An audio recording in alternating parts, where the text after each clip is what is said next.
Good morning, good afternoon, good evening, whatever time you are listening to this. This is your boy, Unpopular Black Gamer, aka Dante. Always with my boy Patrick. Say hello, Patrick. Hey everybody, this is the episode where me and the unpopular black gamer try not to say anything that's going to get us fired. We're talking about, well, he'll tell you what we're talking about. We're gonna try. We're definitely going to straddle the line, I should say. Um, Welcome to Strange Trek, where we talk about everything strange with Star Trek, where we like to point out certain aspects of Star Trek that's just like, that's a little weird. That's a little crazy. That's a little strange. So today's topic, we're going to focus on career paths in Star Trek, mainly not necessarily those that are on Earth or at a certain star base or planet where they're a cook or a lawyer or mechanic or whatever. No, we're looking at on the ships, the rankings, the particular fields that each person can go into. And the main thing that we thought was strange, or should I say, the main thing that Patrick thought was strange, because this is Patrick's idea for this particular episode, was just, He's hanging this on me in case this episode sucks. oh, So 100%. I'm 100% hanging this on you just in case it sucks. just like you do when you're moving through your career. Once you have an idea that you push, they're like, okay, well that's your idea. That If it was doesn't work, you know what's going to happen. Up out of here. that was yours, sir. That wasn't on me. That was on you. No, Well, it was okay. your idea. I actually thought it was interesting, which is why I was saying that we could do this particular episode today. Um, we want to focus on how basically, if you're not in engineering or you're not focused on science or you're not focused on um, the other tracks within the career path of Star Trek, that you're just on the command path. Like for instance, Hmm. Patrick, what was that example you gave me of like if someone that's just in humanities, I guess they're just Yeah. Well, yeah. Just to make it personal a little bit. I have never. The way I kind of mentioned this is that if you're not in STEM, you kind of have to be ready to command the whole ship. And if you don't know what STEM is, science, technology, engineering, and math. So my whole life, I have a sibling that's an engineer, and I have a parent that's a technician. So like I have like technical people in my life, uncles and all that stuff. But I've just never been one of them. I've always been in the humanities, in the liberal arts. Lawyer, ultimately became a lawyer. Now I'm in business. I've just not been someone who has branched much outside of really what are social sciences, how people work, how people interact and think. Um, and and so in my mind, if I were a Star Trek character in that world, mm, I wouldn't mind being a captain at some point. I've kind of grown up into that mindset, so it's okay. But if you were in the social sciences and did not want to command a ship, you still would have to be in command. They don't have a different shirt for you to wear to just be like, yeah, oh, you're yeah. into sociology.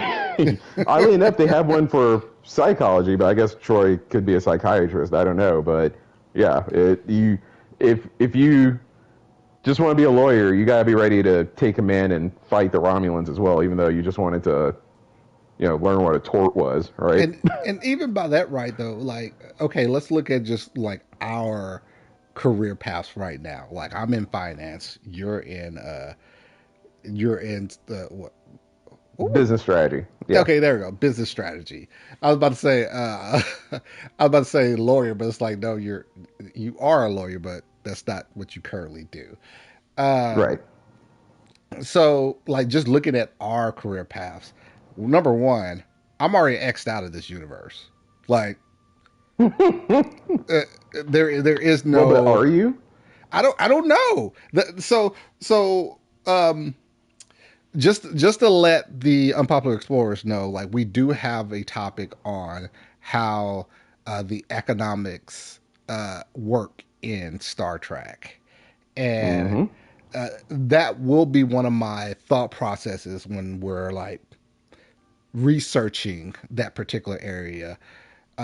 But I don't think, at least from what I can think of right now, from all the rewatchings of Star Trek that I've done, I don't remember an episode or a time where they talked about the financial structure of the Federation and how that looks. Yeah, and yeah, not to belabor it because both uh, Dante and I looked at the first officer runtime and was like, "Whew, okay, we gotta try to Yeah, tighten we this got we gotta try to tighten this up. But yeah, editing is going to be very difficult for the unpopular black gamer.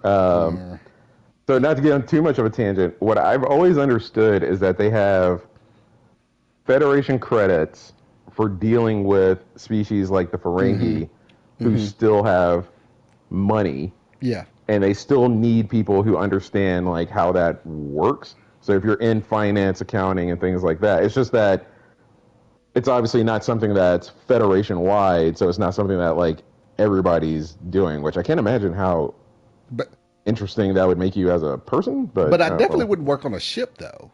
That's the thing. Like so I guess like my position would be in like oh working for the Federation probably at Starfleet headquarters or one of their yeah, many branches around the either around Earth or star yeah, bases where I'm just like learning about the structure of other species' finances and pretty much determining how that would look if we had to interact with that species. pretty much, pretty much. Yeah, it's almost like does the Federation have a Secretary of Treasury? I don't Very know. good question. They never said it.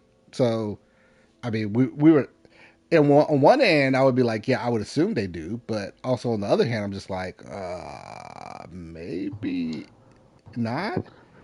Would But, that be? dealing with your position, what you currently do in real life, like, what would that, how would that fit in the Star Trek universe?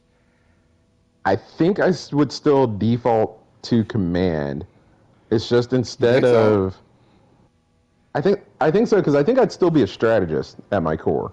So whether it's like war strategy or diplomatic Diplomatic strategy, strategy.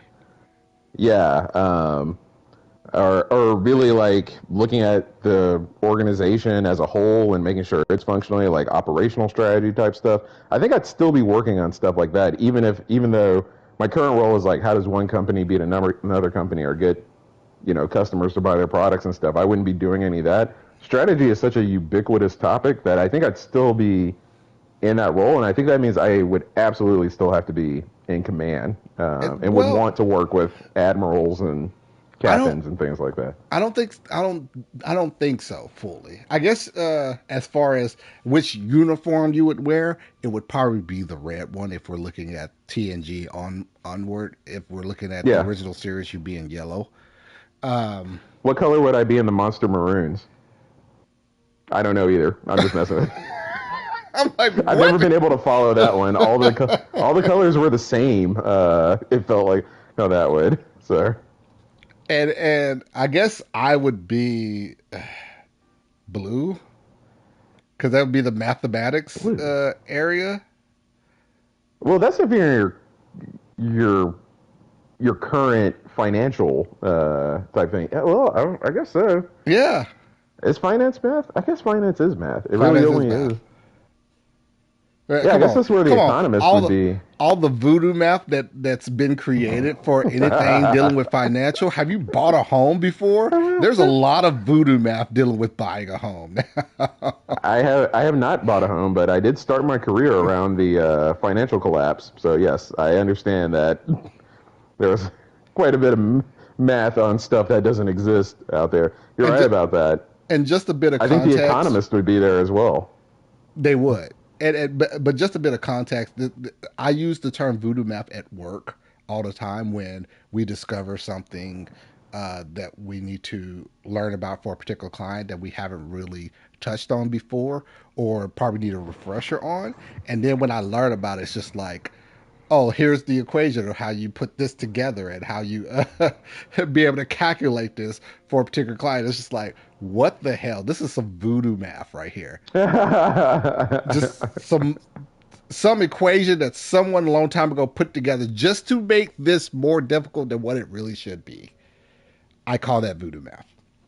Yeah. Anywho, Well, it's certainly not engineering and operations, and you're right that the heavy emphasis on mathematics in the finance, in the upper level finance and economics fields right now, probably what it's just so weird to me to think of them as blue shirts, though. But I guess it wasn't yeah, conceived that those people would really be there until very late after the concept has started, when they were like, "Oh yeah, some of these species are still going to have money, and someone in the Federation is still going to need to know how to yeah.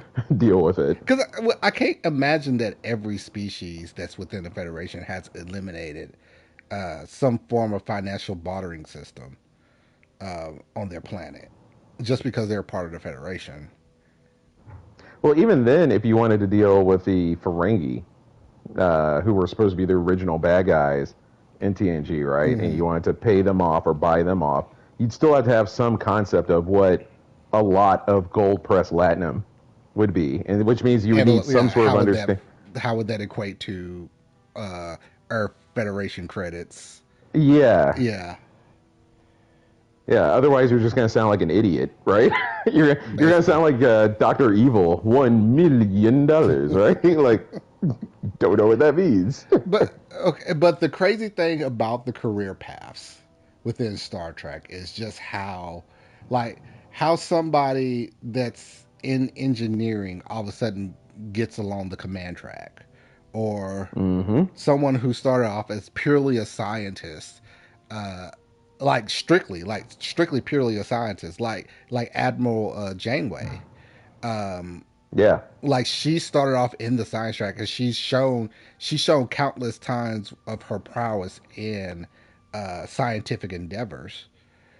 So it wasn't like she was just like mediocre in science. She was actually pretty good, and even for that, um, even off that same token, you look at Cisco. Cisco was a really great engineer. He actually worked for the Utopia Mm-hmm. Planitia shipyards, developing and helping create new starships. So, like, you see certain areas where captains were once strongly in a specific field, but it's like, Oh, and uh huh, we could keep going. Like in the alternate universe that Q showed Picard, oh yeah, um, like he was a blue shirt, yeah, but in real life he's a red shirt. I think at some point Geordi is portrayed as a captain, so he makes a jump from a gold shirt. Worf, like yeah, that's his whole arc, and like his first appearance is switching from security yellow gold shirt to to a Red strategic Command, officer. yeah. Yeah, in the Red Command. So yeah, it's weird how it's the catch-all for if you don't seemingly know what to do because you're not a scientist or an engineer, or I guess in finance. So Ouch. you go do all of that and you lead the ship. But then also command will pluck people who have seemingly declared that, oh yeah, my life is really in this field, and be like, yeah, but we think you can command. So over here, it's and and people do it.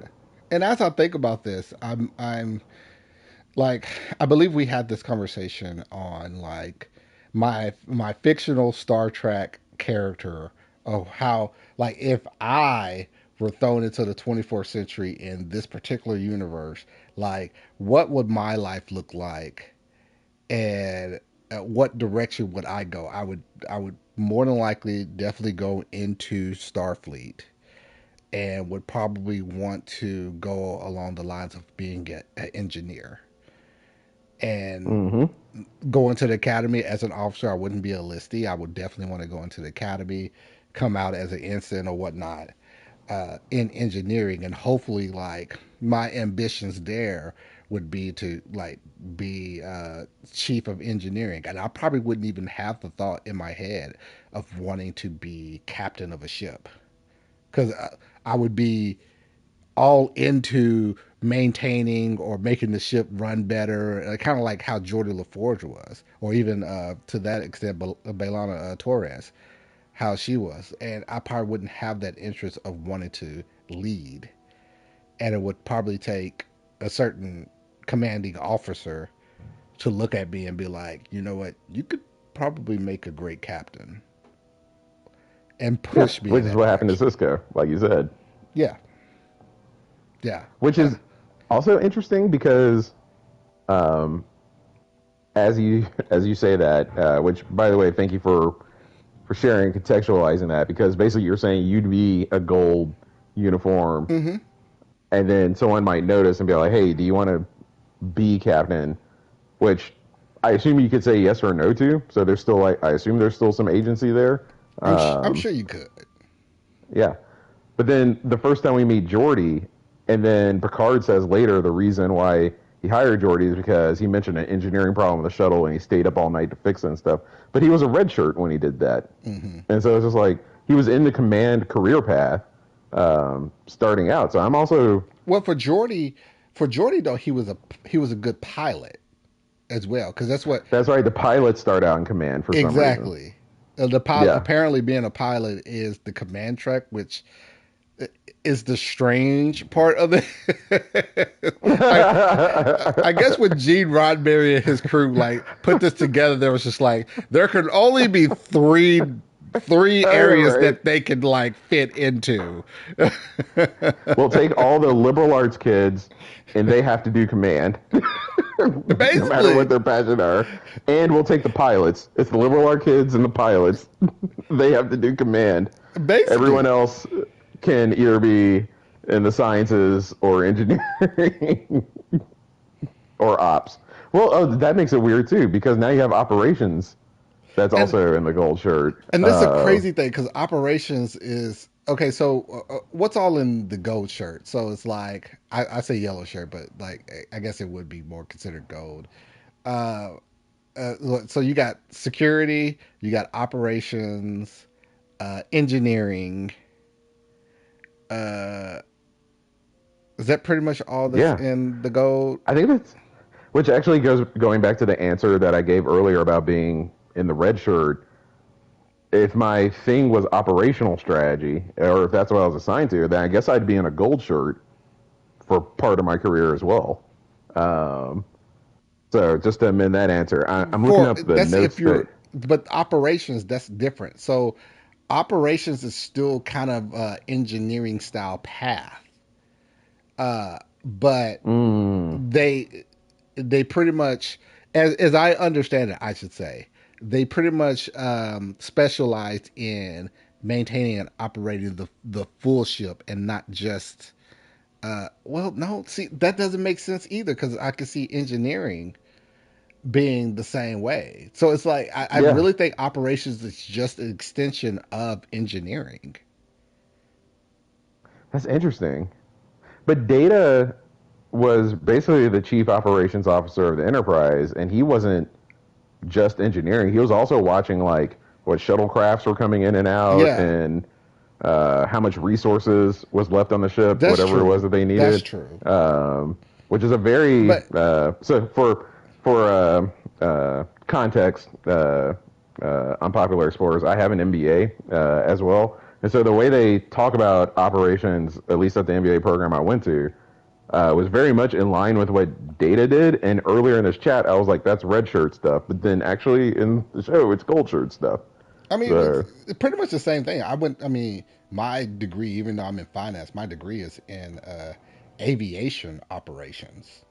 So which might make you red shirt, right? yeah, it would. It it, Given it what we actually. just said. Well, yeah. I guess so. I guess, but it was the operating side of mainly aviation. So, be working for an airline and the like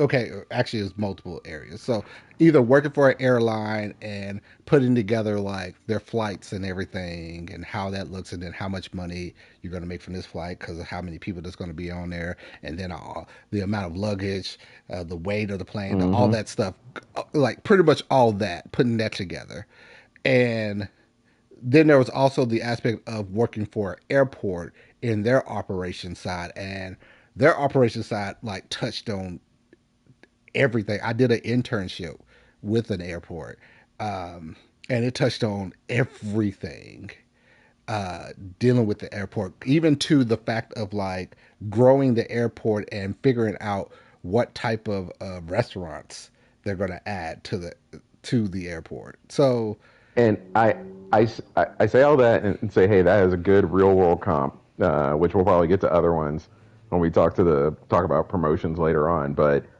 in the Star Trek universe, almost everybody can fly on some level. So I think yeah, even just being around the aviation topic, they would have just made you a pilot, which means that you would have been in command at some point as well. If like your starting pilot is a red shirt, because I don't think you'd be that close to it and then just be like, nah. And they're like, no, no, no, wait, we can teach you like 5 buttons and you can fly. 5 buttons. fly. I think it was a little bit Yeah, more than 5 buttons, but okay. Deanna knew how to fly the Enterprise. Now, granted, the one time she got to do it, it Who did? crashed. But Deanna Troy, she knew how to fly the Enterprise, like the whole ship. You talking about on Generations, the movie? Yeah, Deanna, take the con. You know what? I never really thought about that until now. That is the one and only time that we ever saw her take the con.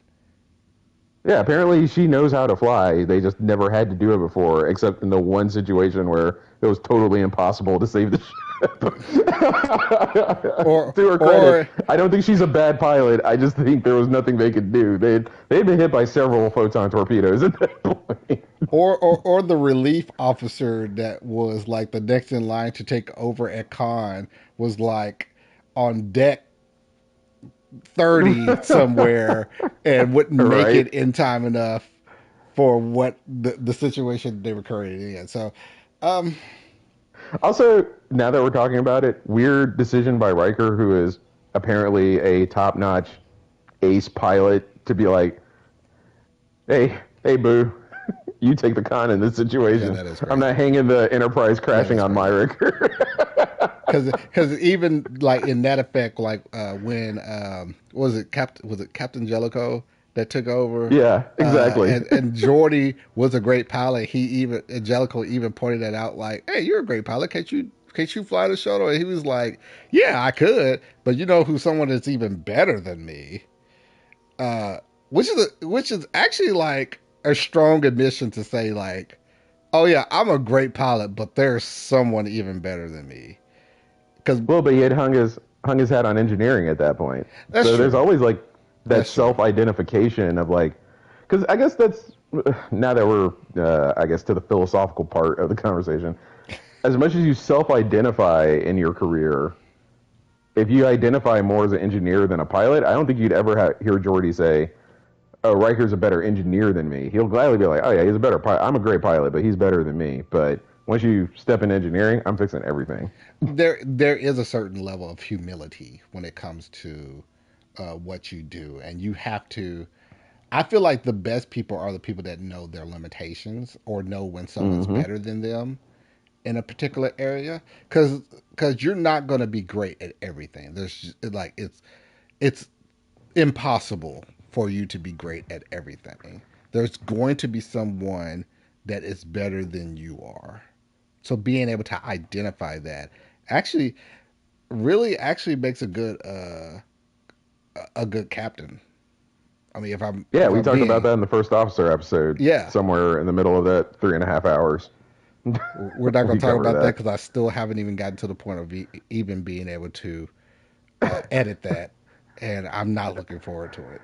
But Just for context, everybody, I am proud of that episode because we covered a lot, but I did not realize until very late in that episode when I looked down at my watch and I'm like, When did we start? The crazy thing about that episode is before we even started, we were just like, man, I don't even think we can really stretch this out for too long. There's not much we could talk about when it comes to first. And then we start and it goes for 3.5 hours, almost four Yeah. hours. It's just like what?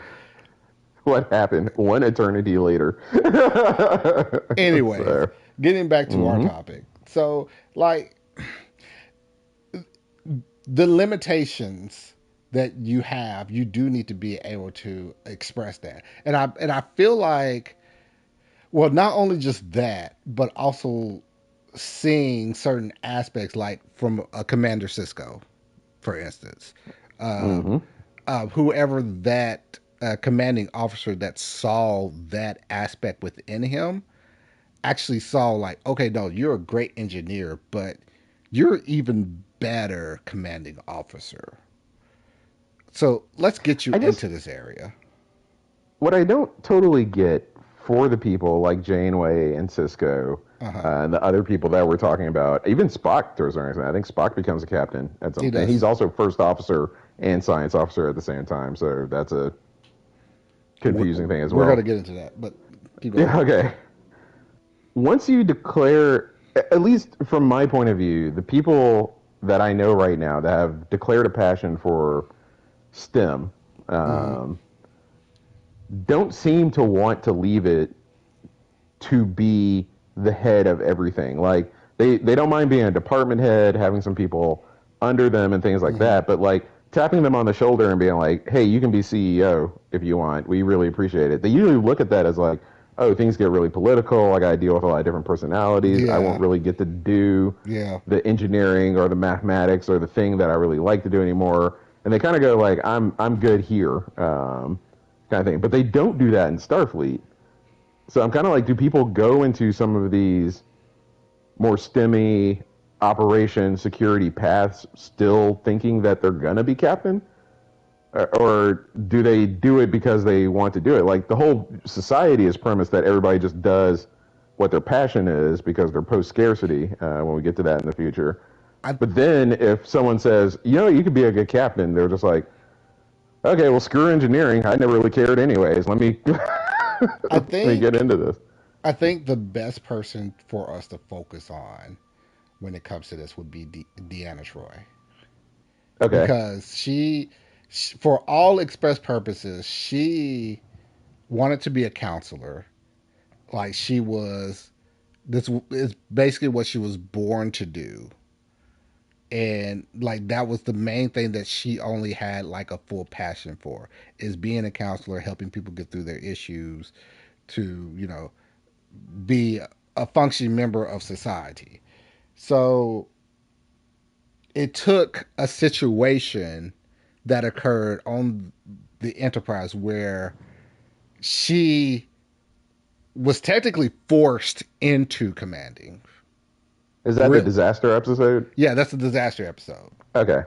Like, and because there were multiple people that were on the bridge that Because were, she's a lieutenant commander. That's a good yeah, point. yeah, Yeah. because her rank, and the crazy thing about this, as a kid when I was watching this, I was like, oh, she has a rank of lieutenant commander. I didn't know that. I don't think anybody really paid attention to Well, she the doesn't wear the uniform. She doesn't really wear a uniform until exactly, Jellicoe and shows have up. the So we don't. pips on. Yeah, we don't Yes, see her pips ever. Oh Jesus, pips. Pips is what I said. Everybody. Pip. Pips.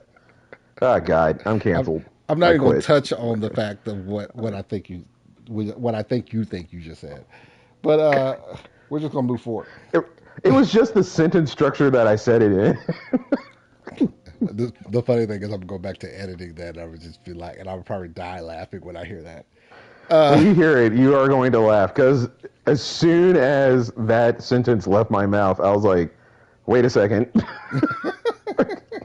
Pips is way too closer to another word that fits in this sentence, in this context that sounds really bad. I want to make sure everybody know I said pips. The little gold things that they wear on their collar is what I said.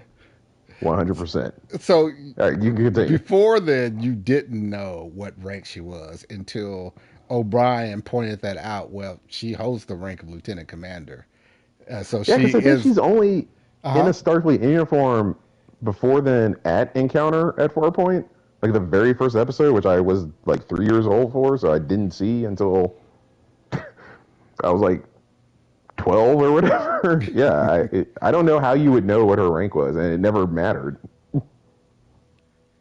Yeah, and I guess like for what she did on the ship, or I guess in the context of the show, it really didn't matter until it got to that point. But granted, like in real life production of the show, by that time, uh, Marina Sirtis,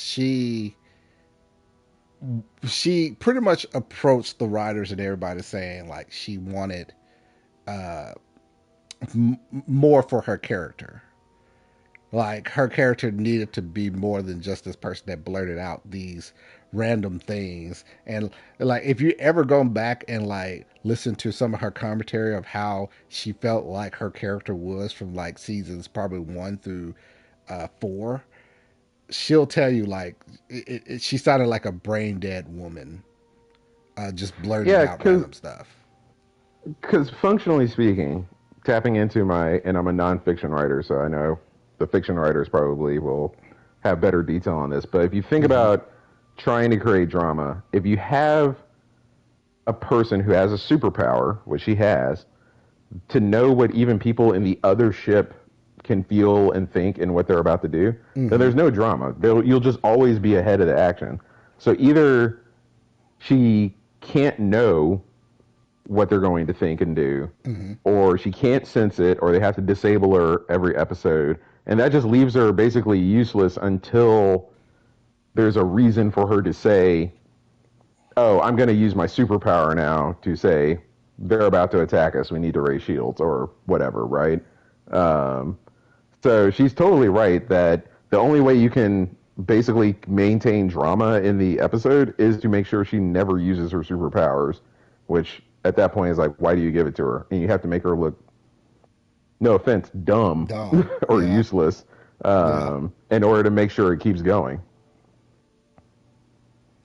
And But there's a few episodes where like the focal point is like she lost her powers, or I think that guy that did the negotiation episode mm, showed up, and mm. they were like He was kind of also a an item for a telepath. bit. Yeah. Yeah, and she didn't want to like out him that way, but yeah, there are times where they're like, um, about to like fight Klingons and Romulans, and she's not sitting there like, yeah, I think they're going to lead with this maneuver. So you should do this so that we can eliminate them quickly. So yeah, I But get what she's saying. I guess we can like break down the whole thing with the red shirt, gold shirt, blue shirt thing by understanding what each track has. I mean, what each track is really like considered within Starfleet. So, like, let me just point this out. So, and I pulled these from Memory Alpha when I was like researching this particular episode. So, looking at the command track, looking at the science track, and looking at the engineering track. So, the command track is a division. Uh, the corps of officers and crewmen within Starfleet who specialize in Core. command as a corps. Uh, uh, Mm-hmm. yeah, my bad. All was good. was the corps of officers and crewmen within Starfleet who specialize in command and control functions of starbase aboard starships and numerous Starfleet command positions. So, I mean, if you look at it from that standpoint of like the control functions, I guess like piloting is considered a core control function of any starship. So it would make sense why they're in red. Yeah, yeah. And then I, I guess so. Well, you, some of these can be a little bit iffy, but we'll talk about that. yeah. Okay. The science track is members of the science division specialize in sensors, research, theor- theoretical and physical laboratory work, biological studies, and also worked as technicians, medics, and surgeons. Member of the science division belong to such as science departments as astrometrics, uh, astrophysicists, astrosciences, geophysics, hydroponics, medical, planetary, geosciences, quantum mechanics, and stellar cartography. So I'm starting to think, even if you maintained a finance track, and just even for the sole purposes of dealing with the Ferengi, I think Mm-hmm. you're back to red shirt because I, none of this I, sounds like. that is possible because none of that dealt with anywhere dealing with financial Yeah, aspects. mathematics specifically. Like, there's math in all of this, but it's like mathematics itself, like, are linked to those two, to the economics and finance business fields to be a blue shirt. Like, they don't mention Uh-huh. that at all. Well, Like, even if they just said math, I'd be like, oh, okay, well, there it is. But here is one part of the memory alpha for when talking about the science track that did it was one of the glaring things that pointed out to me. So it stated that opportunities for command assignments were somewhat limited for these officers due to their lack of overall command experience and training. wow, okay, Glaring, ain't it? yeah, So it's basically saying like anyone in the science track, the opportunities for them to be in command were kind of small. But like then we think about Spock, which is Spock, like yeah, the biggest, and and Janeway, but yeah, Janeway for that matter. So it, it, yeah, these are the Spock is parts that's crazy or strange when we're thinking about the whole makeup of the career track within Star Trek. I'm sorry. Go ahead. yeah. I guess, do we know Spock on Strange New Worlds? Sounds like he's pretty close to have just left the academy. Well, yeah, okay. So I was never mind. I was thinking maybe there was like a Mm-hmm. Tuvok situation where like Spock did like a different career path for a while Mm-hmm. to like get the command training that this thing is saying that the science folks would be the blue shirts would be missing, so that when he is back being a blue shirt for Kirk, he like can just do both roles. But no, they don't make it seem like there's any like real time between like him leaving the academy, working under Pike, and then working under Kirk.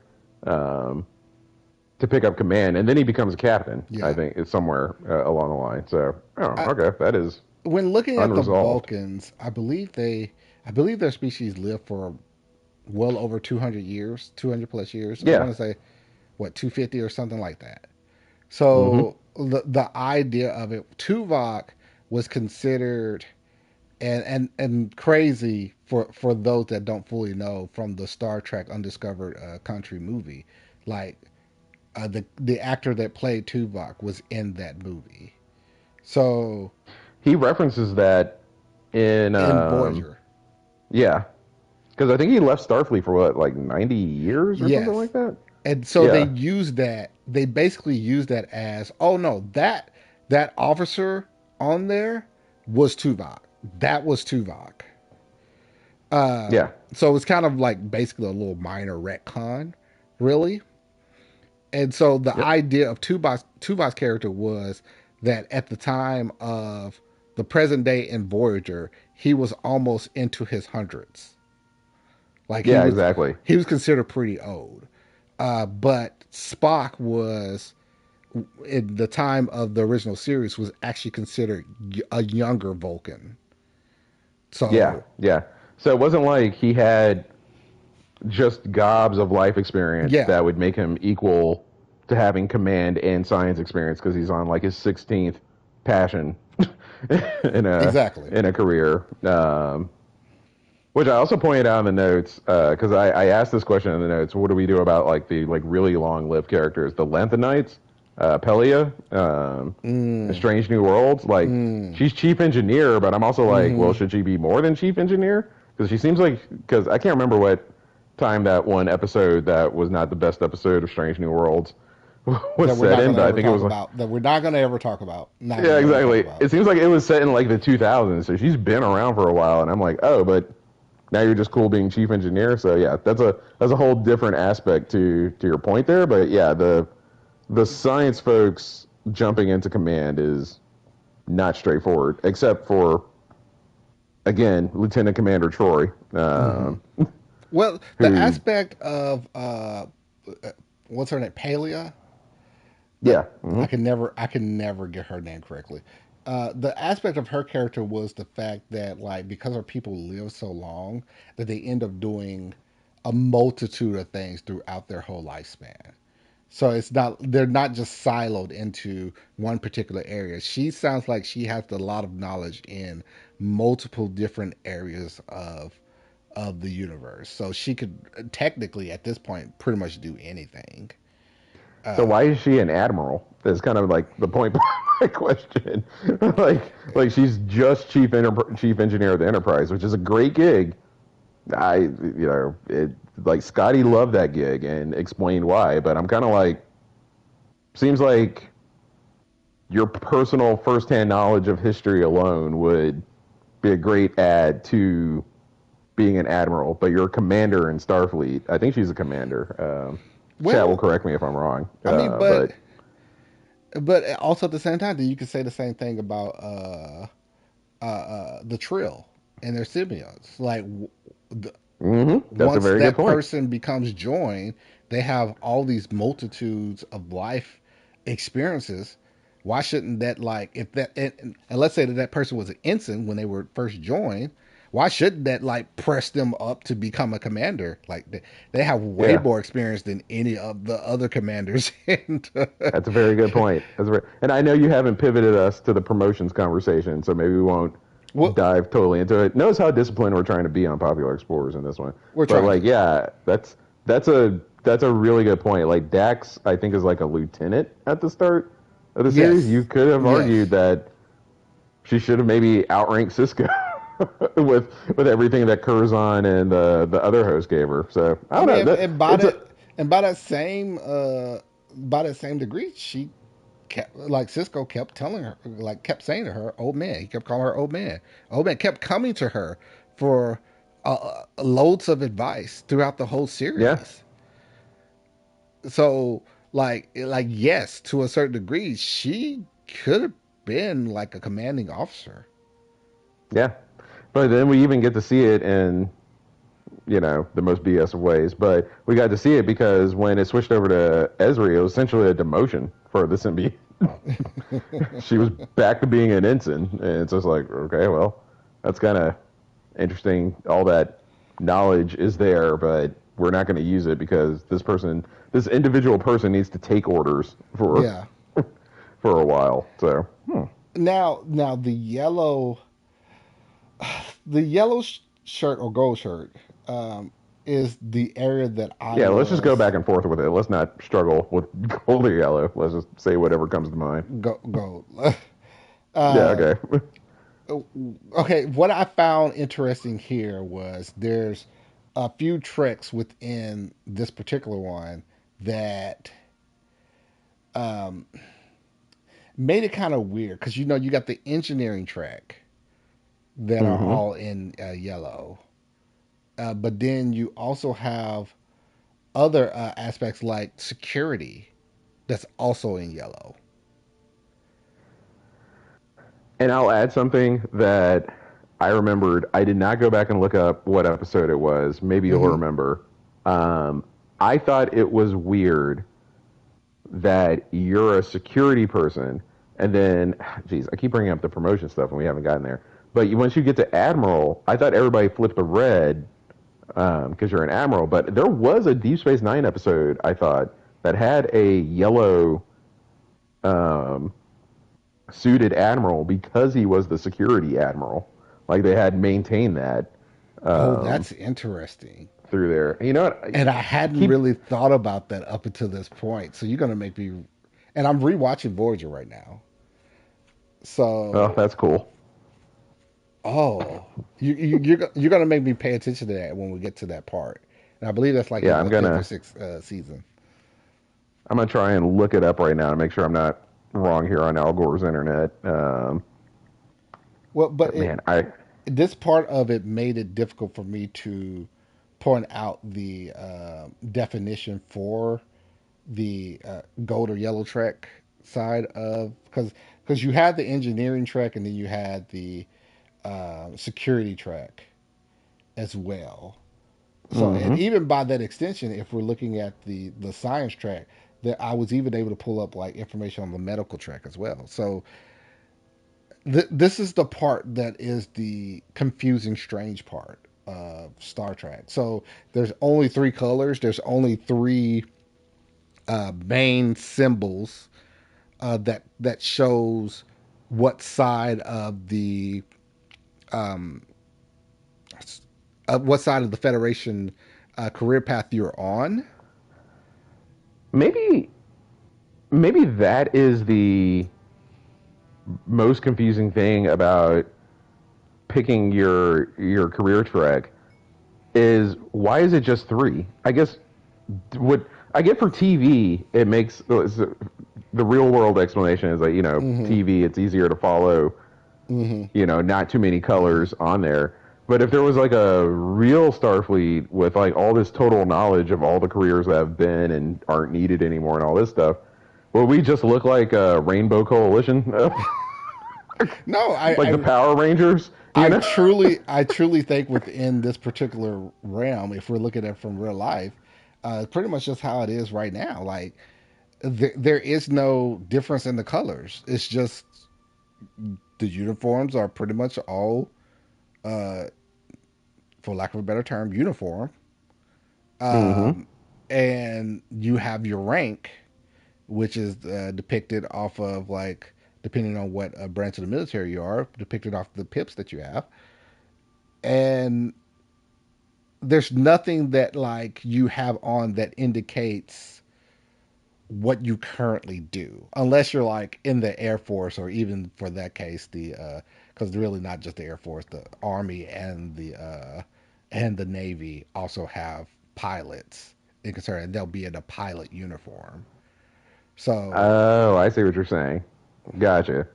but for pretty much other than that, you're in the normal uniform for Yeah. that branch of military. So there is no gold, there is no red, there is no blue. Like there's nothing that indicates, oh, this is the area that you're in, unless you're in like you're a medic, in which they'll have like the medic cross on their uniform to depict to if they're because it's supposed to be a Geneva Convention thing that you're not supposed to kill medics in time of war and everything. Like they're supposed to be that's it's supposed to be a big no no that you're not supposed to kill them. Yeah, yeah, and yeah, yeah. Well, you know what? I'm not gonna go into that. We're not going to go into that. We're not. Um, If so anything, because I can't use curse words. same. Um, so that's why they would have something like that. Other than that, there's nothing that would depict. Oh no, this is a person that specialized in being a gunner. Oh, this is a person that specialized in being in engineering. Oh, this person that specialized in doing this. Like you won't know that, not just from looking at the That's true. uniform. That is true. That is a good point. Um, Side note: it was Vice Admiral Todman on an episode of DS9 that was wearing a gold uh, admiral's uniform, Very and he interesting. was yeah. So it's like, but you don't see any blue admiral uniforms ever. So Yeah, like, yeah, it gets. And also, Deep Space Nine comes after TNG, and there was a TNG episode where they had a security admiral, and he was in red.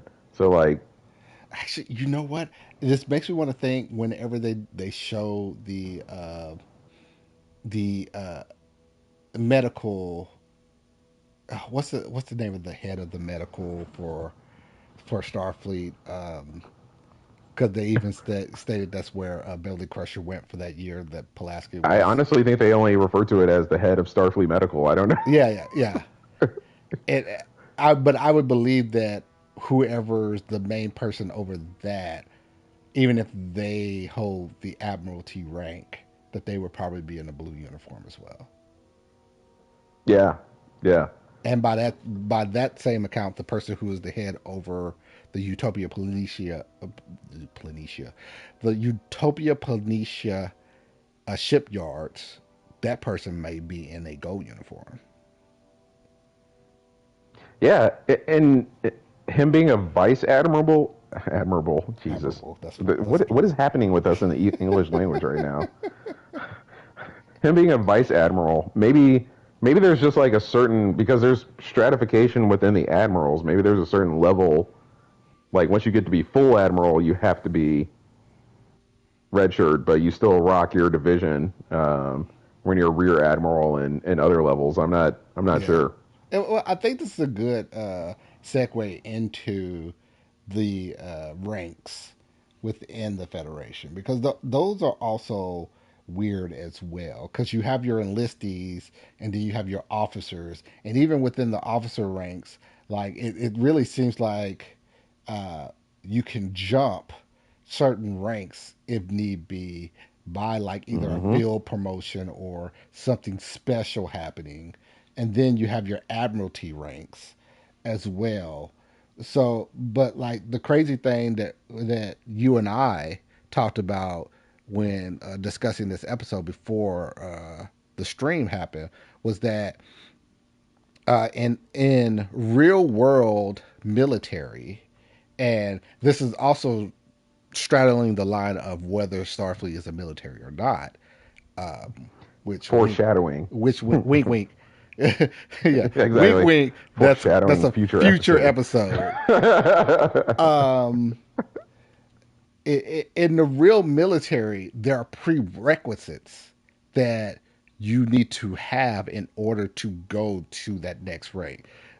Either years of service or certain uh, things that you needed to have done, certain you probably need to be Yeah, on a exactly. certain set of missions, sorties, or so on and so forth. Um, Yeah, you don't get to it. So, for context, Chad, I asked a friend of mine that's an ex-marine, like, how does this work? What my original question was the average age of a captain? What was the average? Because that's the way I thought I could easily relate to it, mhm, especially given what we know about the characters. And he actually like gave me a lot of detailed information about like you come out as an ensign, 2 years later you should be a lieutenant junior grade. mhm, To get to lieutenant full grade you got to have 4 years, and that's what Dante is kind of explaining, is that there's like a kind of a regiment where like there's minimum time you got to spend, and then of course I don't think it takes a super genius to know you got to be good, right? yeah, like yeah. like it's not just a time based thing. Like you got to be good in what you do to get to the next level. But in Star Trek, we not only see people like Kirk who speed through it, but then we see people like Harry who get stuck, and it's just Hmm. like, well, that would never happen in real life. Like you could get stuck, I guess, but not the way Harry got stuck, because Harry would save the ship from time to time and Yeah, and yeah. things like that. Like A if Harry number of was times. bad, yeah, if Harry was bad, he'd be stuck, but like he wouldn't be stuck. So yeah, it gets really weird once you start working in the ranks and promotions. You're right about that. And then even when because I don't think TOS did a really good job of like discussing how the enlistees work and how that looked.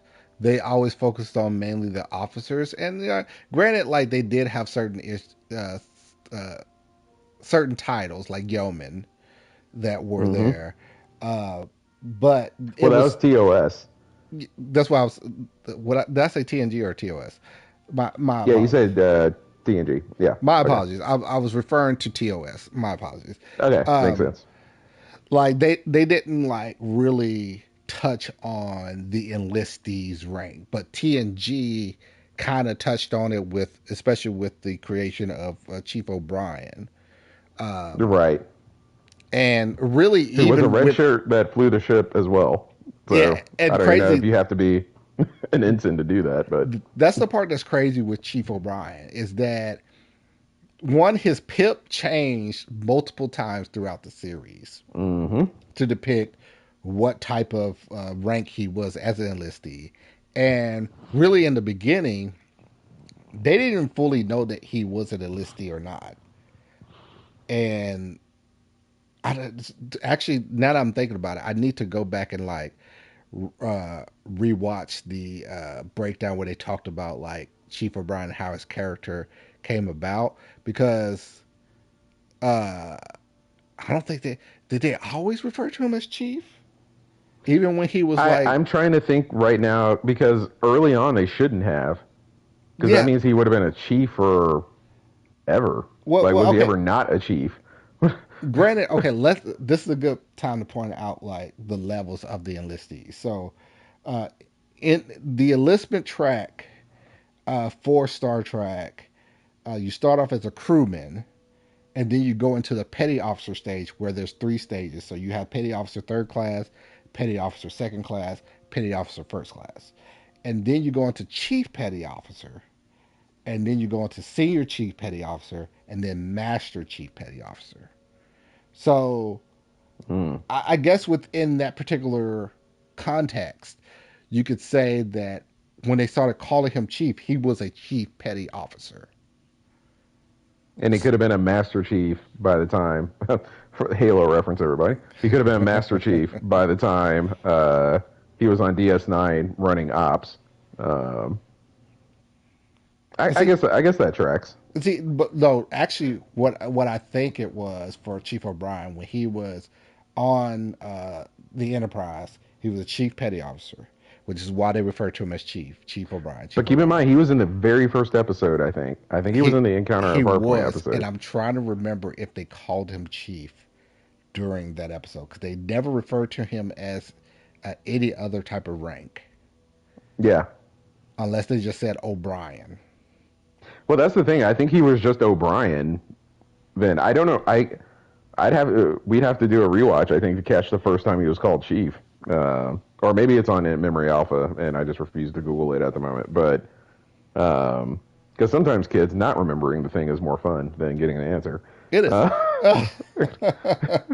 So really, I think he was a chief petty officer when he was on the Enterprise, and then when he went to D Space Nine to head their operations, he was a senior chief petty officer. That's what I think the ranking occurred, and then at the end, the conclusion of D Space Nine, when he went to Earth to pretty much head of one of the engineering divisions, he was considered a master chief at that point. okay, That's what I okay, I guess that. think. That I could be like shooting from the hip on that one, but Well, that's I what I mean, we think. have absolutely no information to confirm and deny this. Like, we're just trying to make it make sense. But I think what you said does make sense for Chief O'Brien, which is the most noted enlisted character, not the only one, but the most noted enlisted character, I think, in hmm all of Star Trek. I don't think any of the modern Trek has any enlisted people in it. TNG also focused on. You remember the episode Drumhead, the Yeah, that's with the red shirt security admiral that I yeah, referenced earlier. but Yeah, also crewman Tarsus. from Yeah. Tarsus, yeah, which talked about an enlistee, but he, like you said, he was only a crewman. Well, but I also liked the fact that they gave the motivation for why someone would just enlist as opposed to go to the academy because all the focus on the show at this point had been hmm like people hmm going to the academy. Wesley, you need to go to the academy, and Yeah, Tasha Yar's twin should go to the academy, even though it wasn't really Tasha Yar's twin. So like having someone say like I just really wanted to get into space and didn't really want to take the time to do this, which is amazing for a post scarcity society. That he was like I didn't really want to take the time to go to school. I just really wanted to get into space and get to exploring is why I went the enlisted route.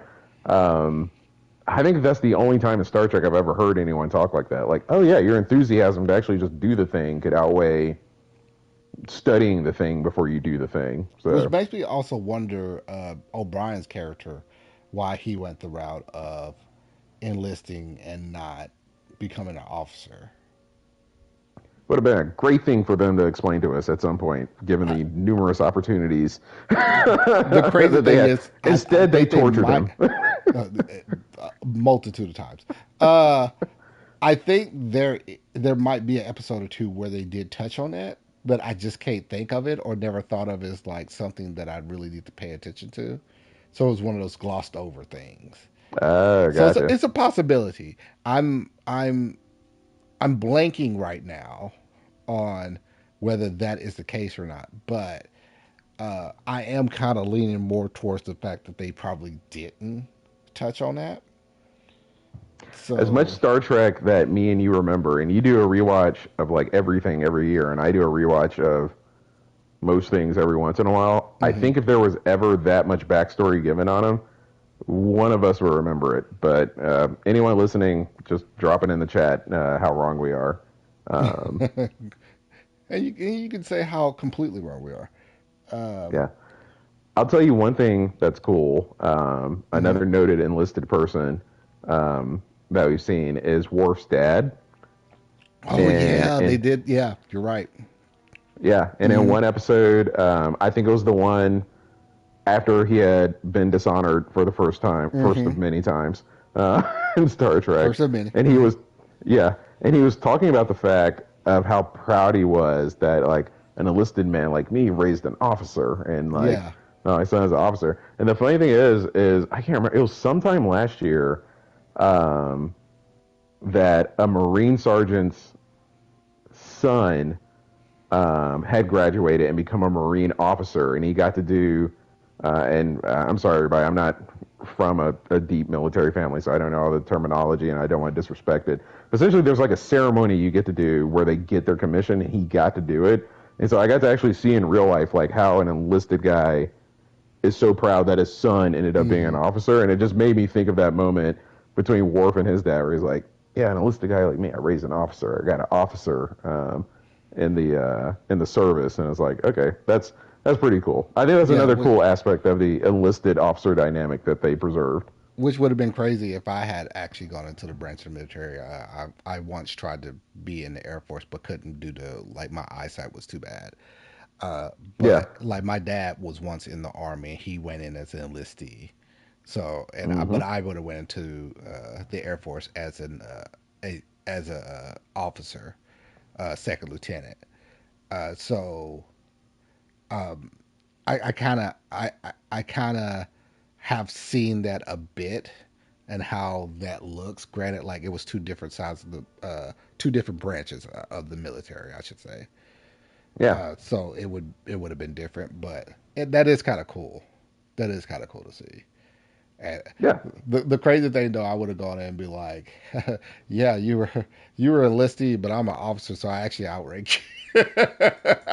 I would have said that a few times to my dad, even though we were like two different branches, but still. Uh, My dad would have been like, "Well, you don't want to ring me in this house."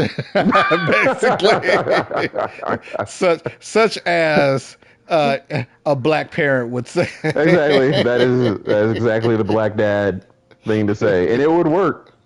They're like, fair. My apologies, sir.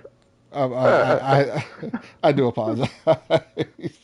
If you haven't had the pleasure of growing up in the genuine pleasure, this is not a sarcastic comment, the pleasure of growing up in a black household, then you are missing out on this joke and camaraderie here. But Yes, yeah, that would yes. absolutely work.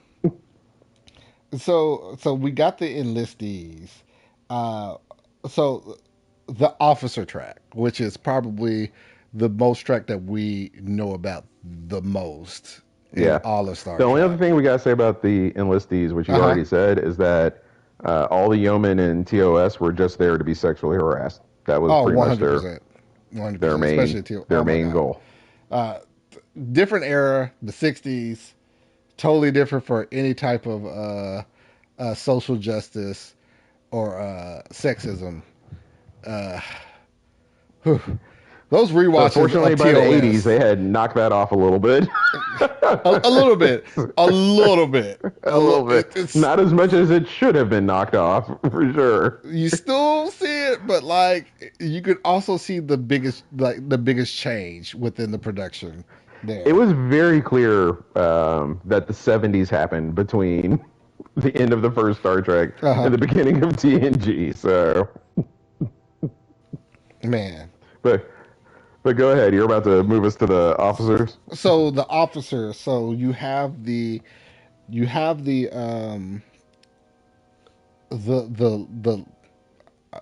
what am I trying to say? The path for officers starting out coming out of the Hmm. academy as a cadet, you're going in to be an ensign, and then lieutenant junior grade, and then full fledged lieutenant, and then lieutenant commander, then captain. So, Yeah. And in the real world, mm-hmm. that's about the time that like your service record and your tenure, I think that captain stops just qualifying you for promotions.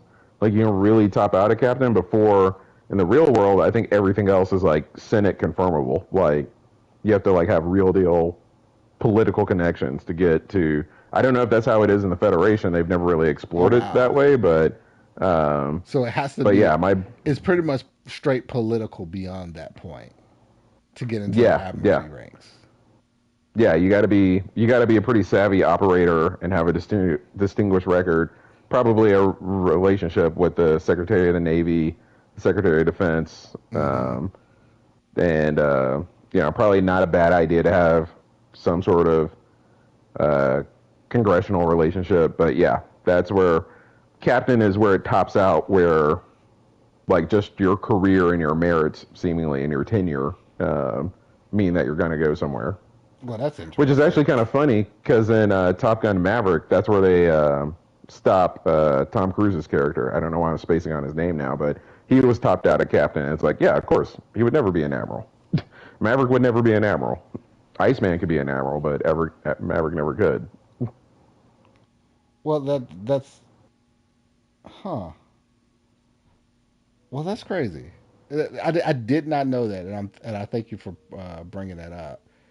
Uh, Yeah, well, because that would make sense as to why certain people within the military like stop at captain. Because I mean, I'm just looking at this from the aspect of like my career, where me being in finance, where I was a branch manager for a bank, and mm-hmm. the next level for me was to become like a market leader, which is over a multitude of banks, and I had a taste of that particular um, of that particular position, and I was just like, no, this isn't for me. Uh, I loved I commanding like not commanding. I loved being in charge of a banking center or banking branch, but it's just like the it really to me it was the amount of politics that was mm-hmm. concerned with like a lot of the politics smoozing and everything that like it just wasn't me because I was all about customer service and taking care of the client. Yeah, So,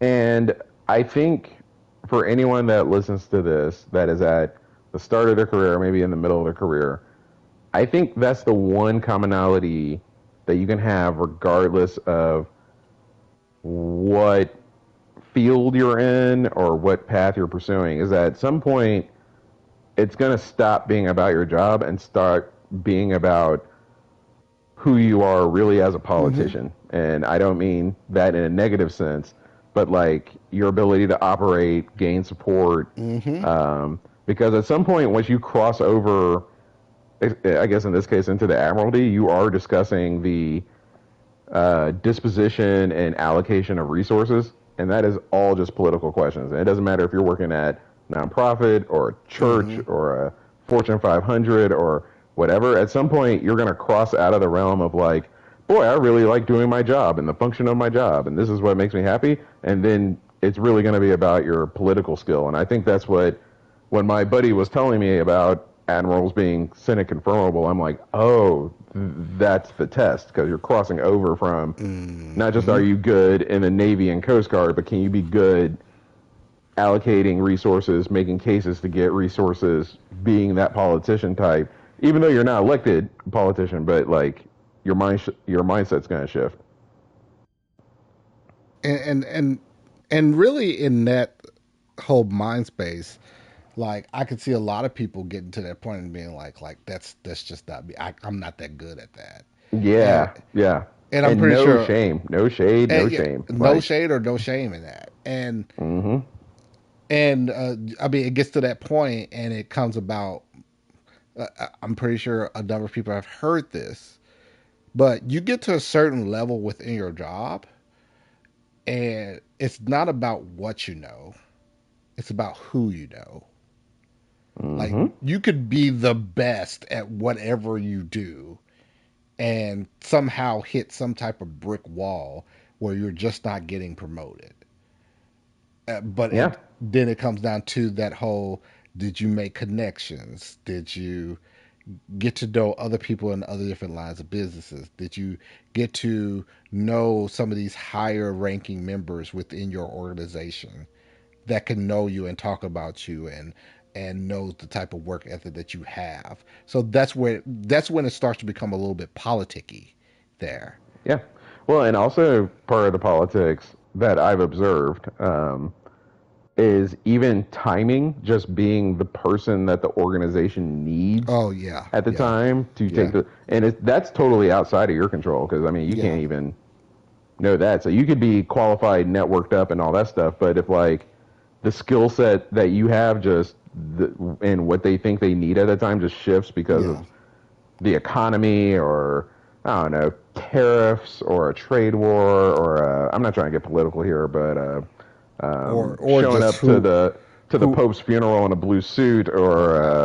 Or things like just that could or just whoever's in charge of your organization at the time and the direction that they want to take that organization into.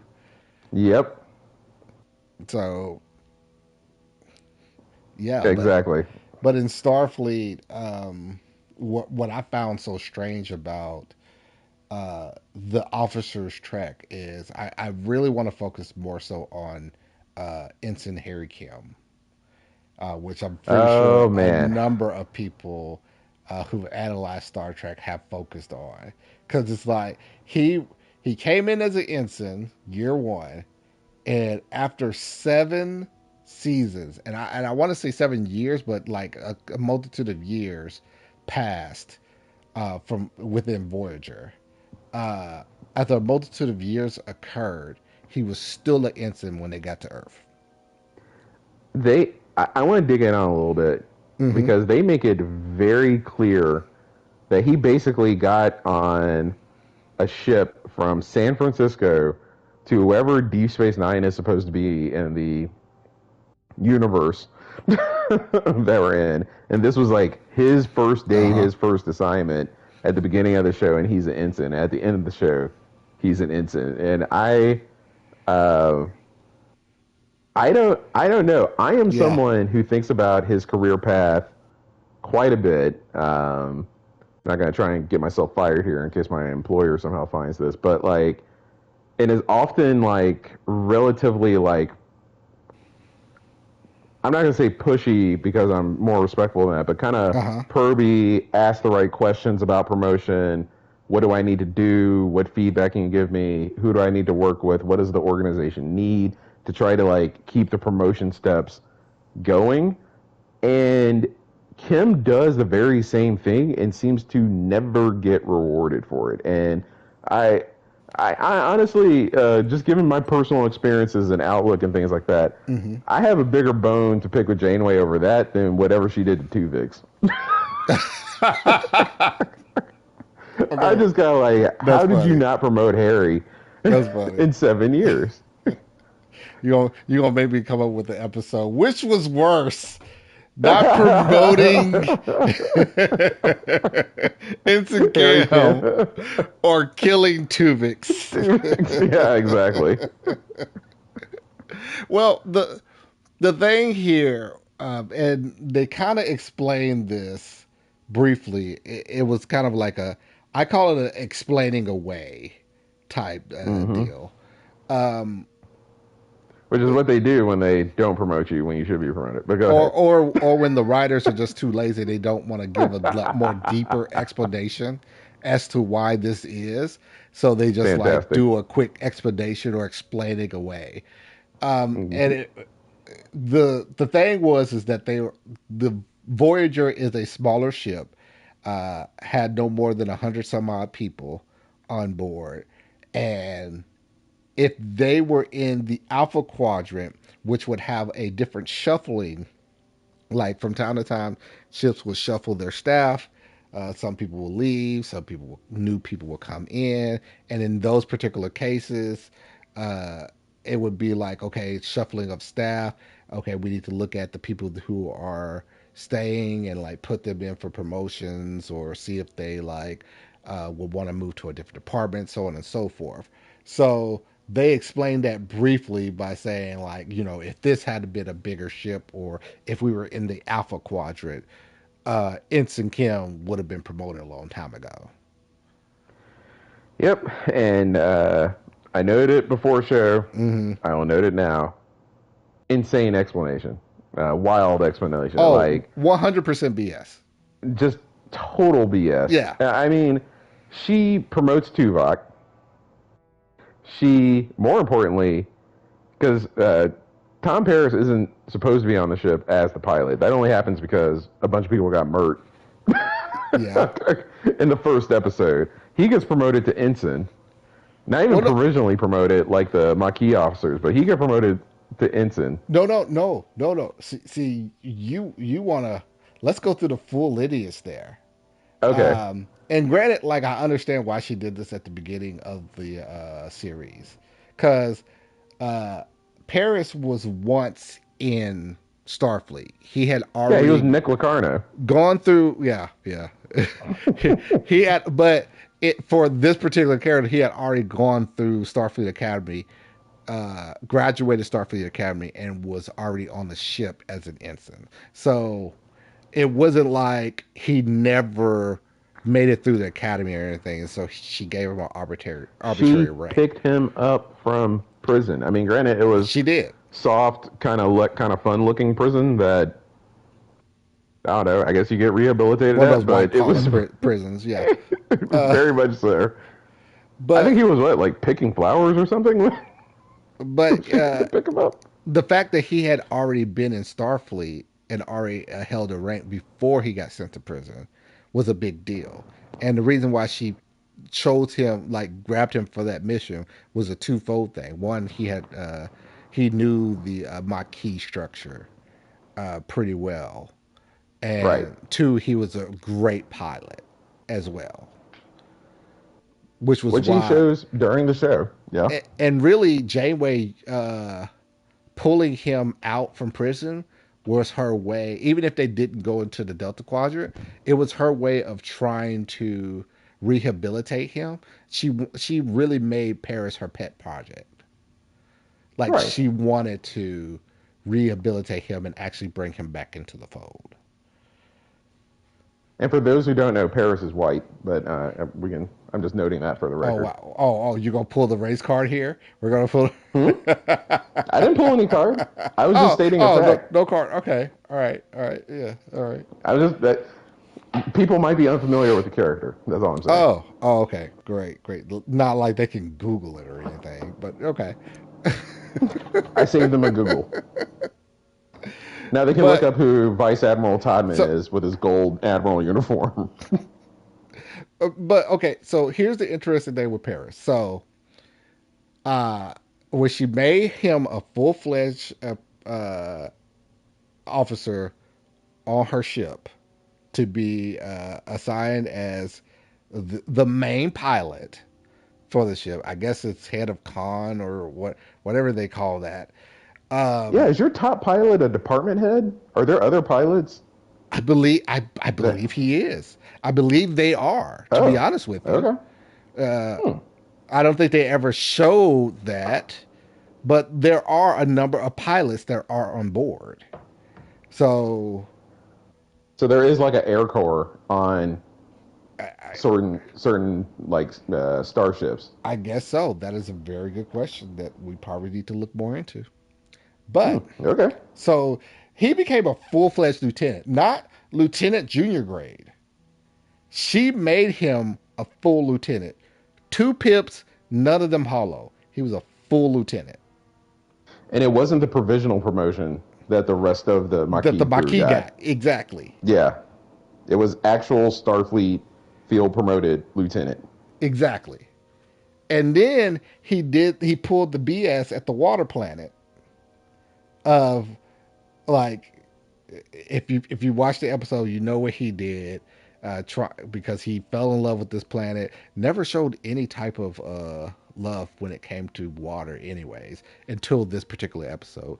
But that's besides the point. That's one of the issues that Voyager had. Uh, um, he went against his captain's orders, and then she buses him down to ensign. And then for a time, he's ensign Paris, still the lead uh, pilot or whatnot on the ship. And then later on, he gets his pip back to go back to Lieutenant Paris, full fledged lieutenant, by the way. So skipping lieutenant junior grade altogether. This is also he also spent 30 days in jail, basically. Uh huh. Has a criminal record on Uh the huh. ship, Uh huh. and eventually gets a rank, and then gets the he skipped levels. You're right about that. He gets double promoted Yeah. um, And, from the original double promotion that she gave him after he was also in jail. God bless.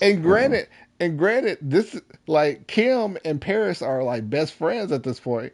Granted, but still at the same time, if I had been insecure, I would be like, "Oh, this is some bullshit right here.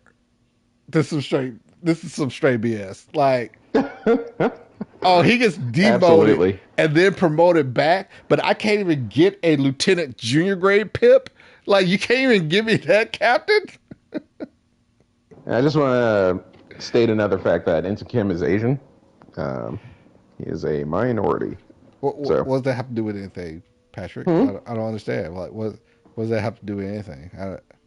Well, I don't know either. I just was stating a fact. oh, I don't. I mean, oh, to me, that was okay. just saying like 2 + 2 = 4. I was Oh, just trying okay. to be Okay, very got it. factual Got it. Just in what explaining was the saying. character. Just explaining the character. Yeah, exactly. You You know. know, Okay. he was fresh out of the command academy. Saved the ship several times. Saved Tom Paris's life a few times. Invented the Delta Flyer. You Was know, was in command of the ship a multitude of times. yeah. Didn't go to jail like twice. Not at all. Um, and you know, he's an Asian man that didn't get promoted. However, there was that one time where he had sexual relations with another Uh, species without permission, there you and go. Now he's totally ungovernable. yeah, yeah, yeah. That's He's got a lot to learn now. yeah, yeah. That's the you know what that stopped him from becoming a lieutenant. I bet she already had the lieutenant pips warmed up and everything, and then that happened, and she was like, "No, he is not ready." And so, It's important. It's important to note that Tom and Bolano were having sex in engineering but so much to the oh, point where like oh, other people I didn't reported think about it, that. I didn't and think about Janeway had to confront that. him and be like, "Hey, you guys need to like keep that in your quarters. but We'll keep this off the record, but though." it was a consensual. It was consensual. Uh, uh and and they didn't have to get like permission, special permission to have relations with one another there. Hmm. So it was two consensual species that could have relations. Yes, I yes, no. I don't understand. This is why I have such a hard time rewatching Voyager. Not this particularly, but it's a microcosm of the problems I have with the show. I don't understand how you write this show and either don't make this a major point of conflict between Janeway and Kim, where he brings up everything we just were pointing out, or Janeway does a logical thing and dude is actually a full lieutenant by the time they get back to Earth. And that's the Like, crazy thing. In real life, there would be a point of contention here, regardless of how close y'all are, regardless of what type of friends y'all are at this point. There would be a point of contention there, because like, yeah, what the hell? Like, I've been an ensign for uh, six some odd years now, and I can't even get a promotion.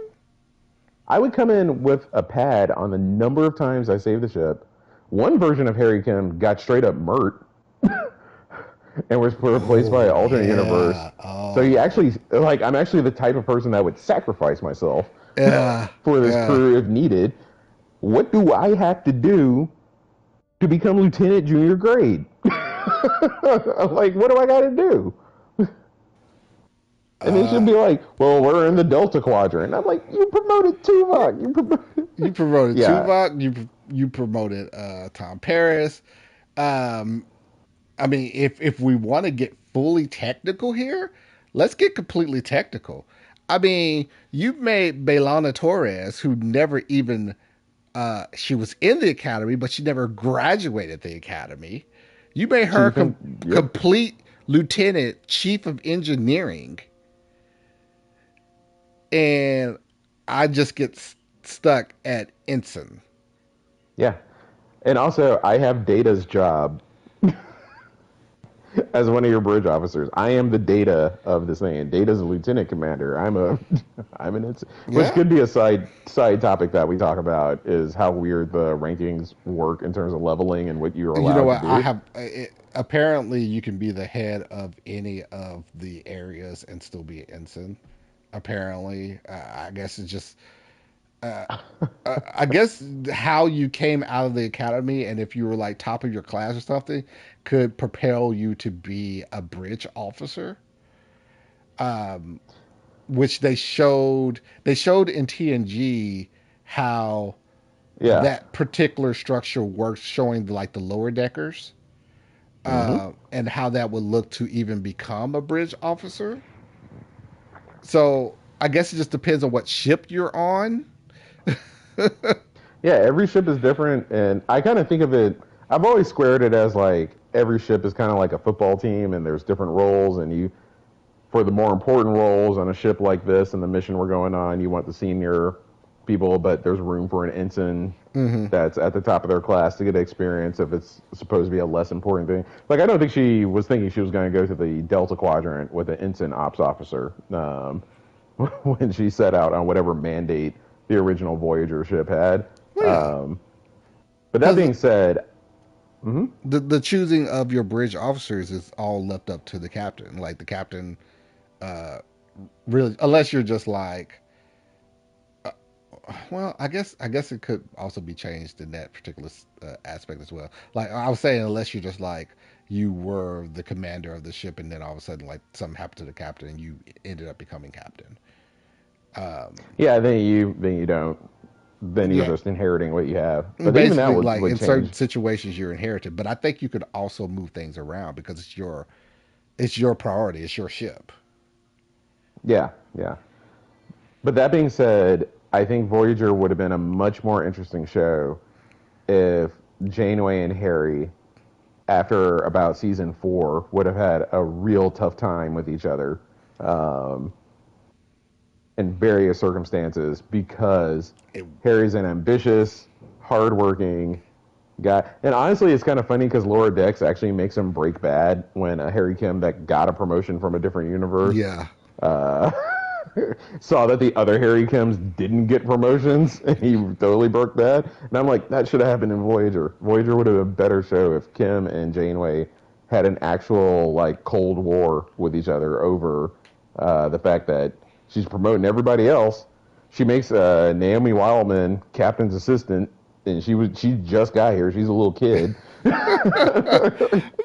granted, though, in that particular situation, that was just some pet title that she gave to make Naomi Wildman feel important. It's what you do with your kids all the time to be like, oh, oh, If you I had you been an want instant for 6 years, I would have been pissed. to.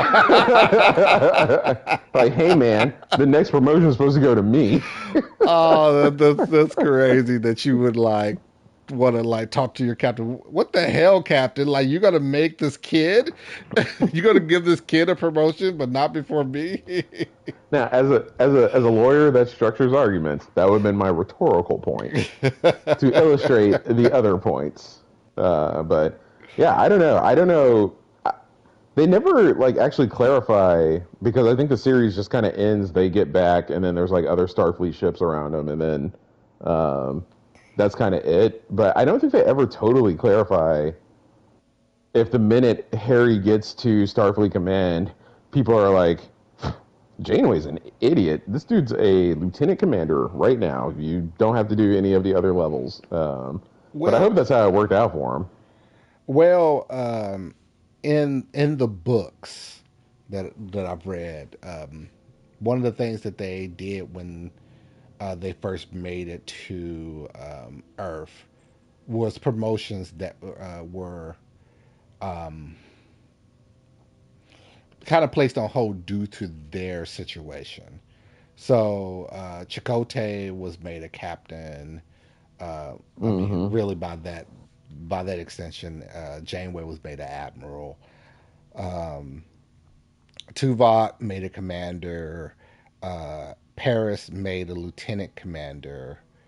Uh, Also, same thing with Bailana. Like even all the Maquis crew that had like officer commissions, field commissions, they Hmm. made that permanent.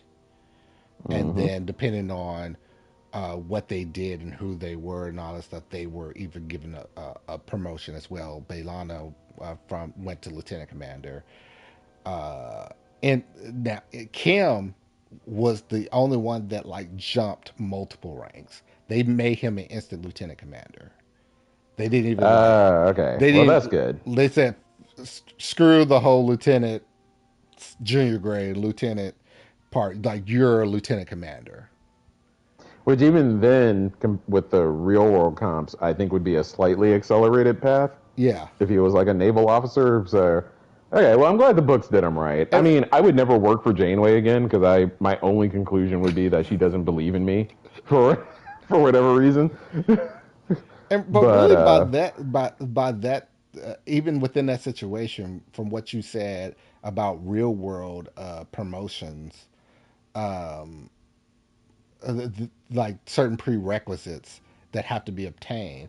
By that point in his career, you would have been able to identify, like, oh, if this had to been like a regular situation, he's already met the prerequisites for this particular rank of lieutenant commander. yeah, So, like, it makes sense to go ahead and put him into that area. yeah. And the odd thing about the field promotions, from what I understand, which is all she could be passing out to Tom or Tuvok or anyone like that, Hmm. is that they still have to be, from what I understand, confirmed. I don't know By when I admiral. picked up this knowledge. Yeah, by an Hmm. admiral or by Starfleet Command. Hmm. By the time I'm trying to think about like when did I learn this? That must have been something I was googling one day. They still have to be confirmed by Starfleet Command, so she could have promoted anyone to anything that, And as then far as she. it could have been denied by Yeah, admiral. exactly. If You're they didn't right. think that it was the right thing to do, so her not doing it for Harry for 7 years, I'm like, my opinion, and there's nothing in the show to prove or disprove it, or nothing in the Hmm. show to disprove it specifically. My opinion, I just feel like she didn't believe in him in some reason, for some reason. Like that's just my opinion. Like there's something about the cut of the jib, or um, I don't know. I mean, I brought up the fact that he was Asian, but I don't want to say anything about Janeway like that. I'm not alleging anything. Uh, but like I'm kind of like, you have to just not like this dude. I like don't. like that. I truly. I mean, even though that's the more funnier explanation, uh, I truly don't believe that it wasn't anything along the lines of her not liking him in any way or not believing in him. Mm-hmm. I truly think it part was more of a twofold thing. There was a particular instance in one of the episodes, I believe it's the episode where he had sexual relationships with the other with another species woman, who was quite beautiful by the way. Um, just point A that out. mistake that Kirk would have made as well. Oh, Kirk would have made multitude of times.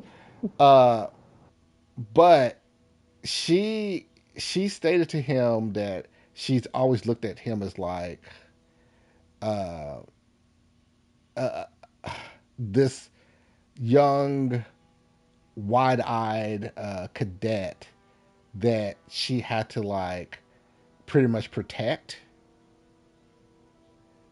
And so like which shows like some type of motherly uh And see, I don't want uh that in a boss.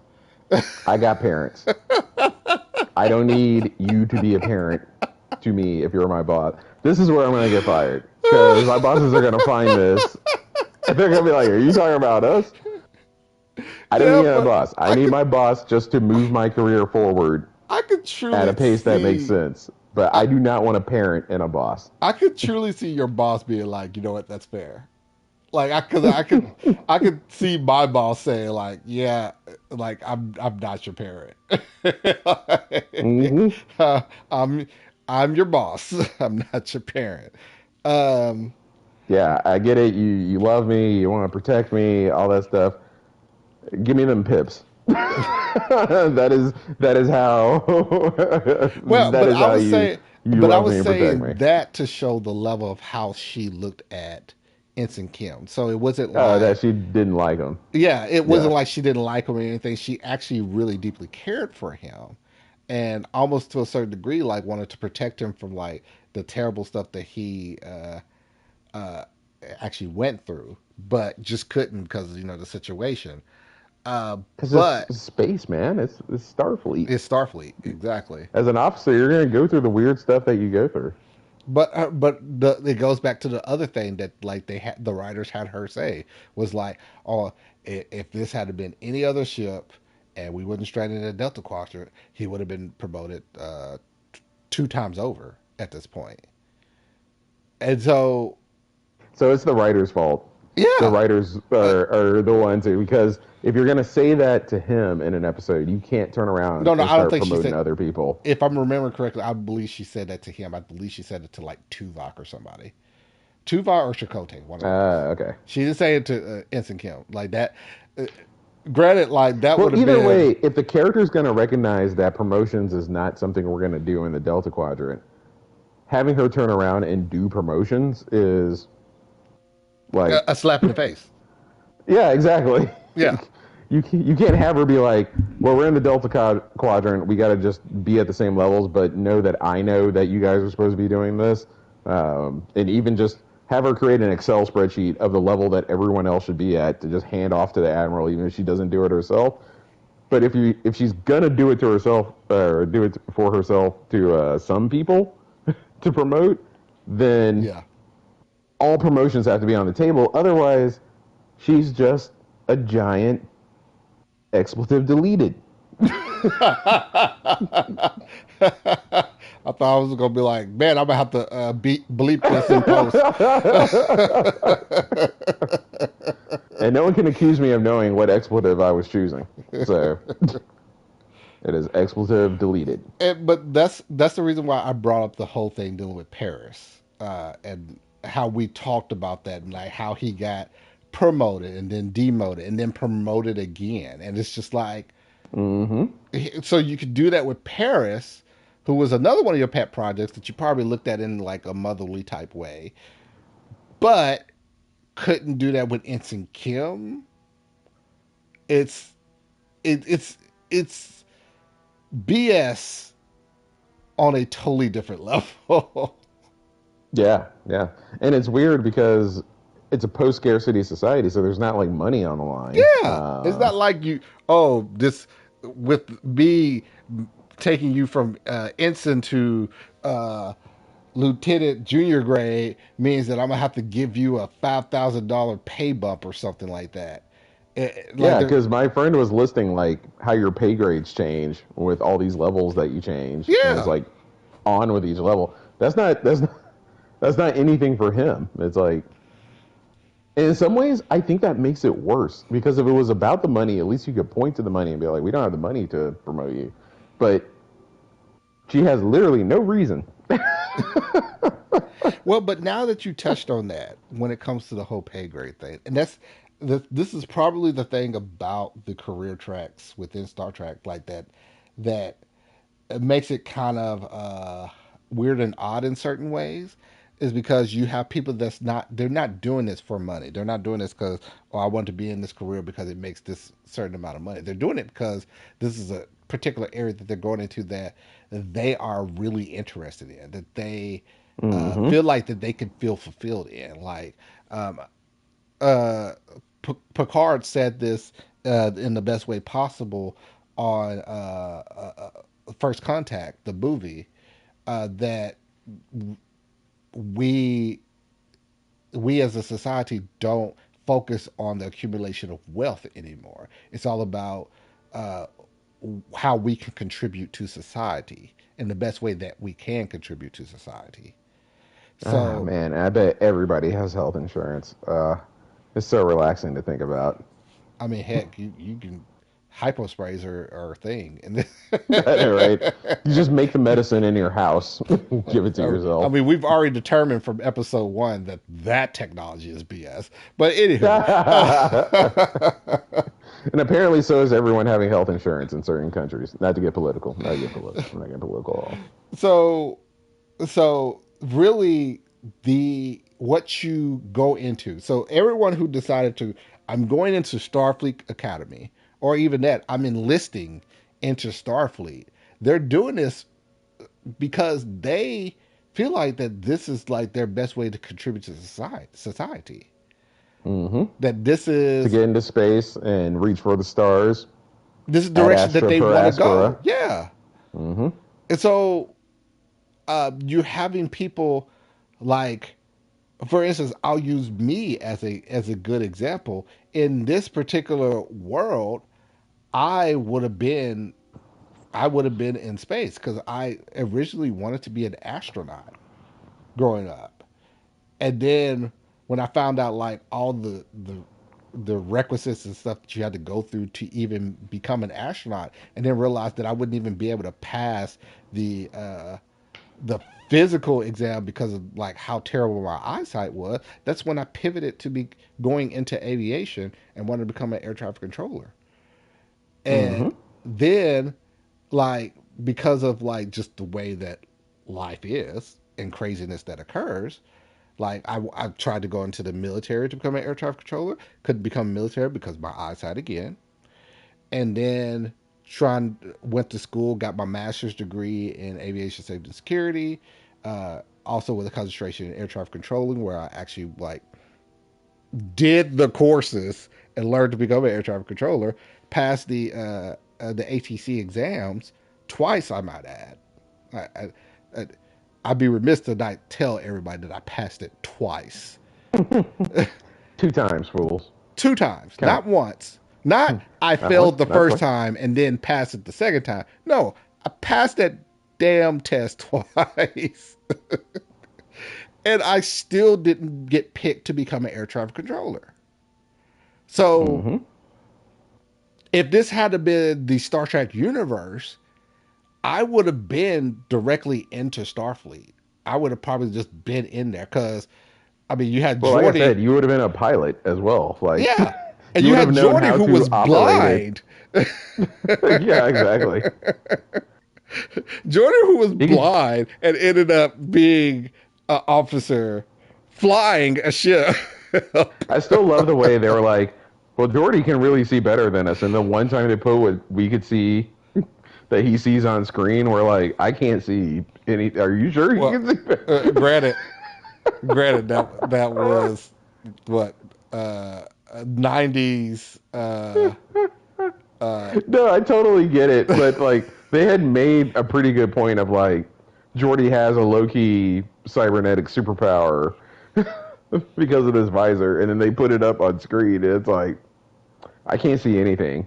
I don't know how easy should he be flying the ship? that's hilarious. That's hilarious. So, but like I think about stuff like that all the time. We're gonna rear end the USS Saratoga. That's hilarious. I mean, so like by like using me as example by that example, especially in an area that like didn't have to I didn't have to worry about like the economics of like having enough money to be able to buy a home and all the stuff that we need and all that stuff. If I didn't have to worry about that, I would have gone into something that I like truly went to school for and truly enjoyed doing, or I should say, felt like I enjoyed doing, because I do enjoy what I do right now in certain Yeah, aspects. It's like any job. is concerned, there are pros and cons. But it is like a kick in the pants sometimes when I think about how I went to school and even got not only an undergraduate degree but also a master's level degree in this area, and I don't really use those degrees. Yeah, yeah, that is.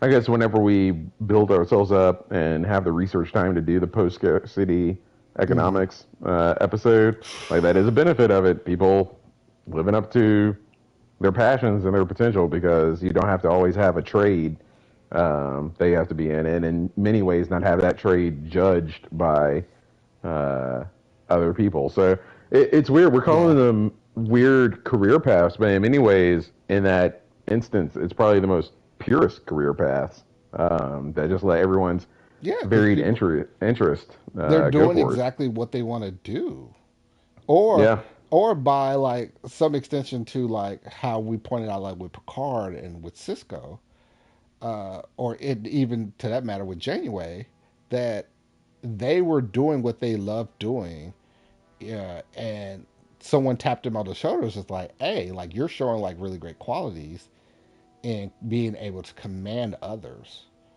I I believe you should go into the command track as well. yeah. Yeah, you're a great engineer. Yeah, you're a great scientist. Yeah, you're a great uh what the hell was Picard doing? Was it geology or We don't know. We covered this last week.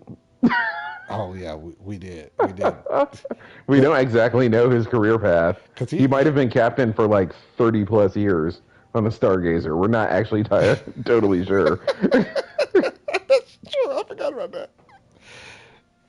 But like so like they were doing what they love and then got tapped into command, which showed a different side of them that they ended up learning like, oh, I'm really great at this. And you know, that's kind of what happened to me in my career in finance, where I was just an assistant manager and I had no ambition to really become a full-fledged manager. And it, I pretty much was tapped on the shoulder by a market leader who saw my my intangibles, and she was like, "Hey, I want you to go over to this center and like take control for a while because I got a new person that's gonna like take over, but they have to go through the whole program and all that stuff, and I don't have anybody to be over the center while they're going through this. So like this would be a time like for you to show what you can do." So I did that, excelled at it, ended up learning that I actually love being a full fledged manager, and Yeah. it was all said and done from there. Yeah. And I feel like my career, current bosses turn off at this point.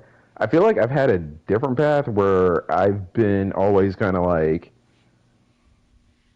this is why I'm kind of like I feel like I would have been in command no matter what. I always Mm-hmm. seem to get assignments, um, projects, things like that, where it's just like, yeah, here's this difficult situation, figure it out. Like that has been kind of like the hallmark of my Mm-hmm. career because I didn't. I went straight to law school out of undergrad, so I didn't have like a time period where it's like I could just like punch a clock in and out. Like I came out of law school and they're like, yeah, well, the reason why you went to law school is to do these types of problems and these types of problems. And I went to business school and then it was like, and now you're a strategist to do these types of problems. So I've always had this trajectory of being around decision makers Well, without being the decision maker myself. And I think like there's a importance to that that I don't take for granted. But it's also like you sit there and it's like, okay, but at some point I get to make decisions, right? well, Right? Wrong? I Yes? do have a question No? for you in Mm-hmm. regards to like your whole path within life. And I'm more so focusing on the whole law school and you going through the track of actually becoming a full fledged lawyer. Yes, Um, I've drank several gallons of alcohol. You don't have to ask. well, I mean, being my drinking buddy, I pretty much deduced that whole thing. You ain't got to tell me that. Uh, Cheers, everybody. cheers. Um, which I need some more drink because I'm out of my. But anywho, uh, Podcast is almost over. was going through law school, was it kind of torturous? Like, No. was there ever any point in like law school that you were just like, oh my god, this is a lot. There's because I get I've had some people that have gone through that. Even one of my classmates when I got my master's degree and going into the ATC program, he went to school to be a lawyer Mm-hmm. and was like that close from going into it. And he was like it was like torture for him. Um, so I jumped in with a quick no. Uh huh. Um, and I think the reason why is I think there's two things that you have to really appreciate Mm-hmm. um, to kind of get through that. Is one, that you have to love the struggle more than the results, if that Mm, makes sense. okay. Um, I don't want to sound like I'm like some sort of masochist, but like the punishment you go through is the point of it. And I think the second thing that you really have to like is finding people within that struggle who are also going to fight the struggle out to the end to connect with, that help you go through it as well. So I always Mm, had great mm, friends mm. to go through, like people who weren't going to um, change course or redirect Misery love company. around that. Well, but we weren't miserable. Like we, In certain, yeah. I'm pretty sure there were certain times where it's just like you had to do this test. Oh yeah, yeah, yeah. I mean, like refer to point number one. But Yeah. like we went out to restaurants and we drank and commiserated and we had fun. We smiled and made jokes. Like I don't know how else to describe it except from Winston Churchill's quote, which I Uh-huh. don't endorse everything Winston Churchill was, but he had a great quote where he's like, "When going through hell, keep moving." Mm. And once you find your ability to do that within yourself and Mm-hmm. pair with people who are able to do Mm-hmm. that, you can get to the end of anything really that is tough. There are things that I look at having gone through law school, which is noted as something that's supposed to be like a really tough thing that people get through. And I see other people going through other things. And I'm like, I don't think I would do that. I would have easily stopped So, at so some point. So. what I'm hearing is that there was never a time that you can really look back on and think about that you were ever felt like uh, that you ever felt that you wanted to yell something like this.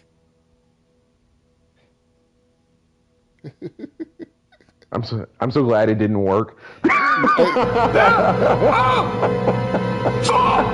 It didn't work out the way I set it up, but like, I know, right? But it got there. No, no, no.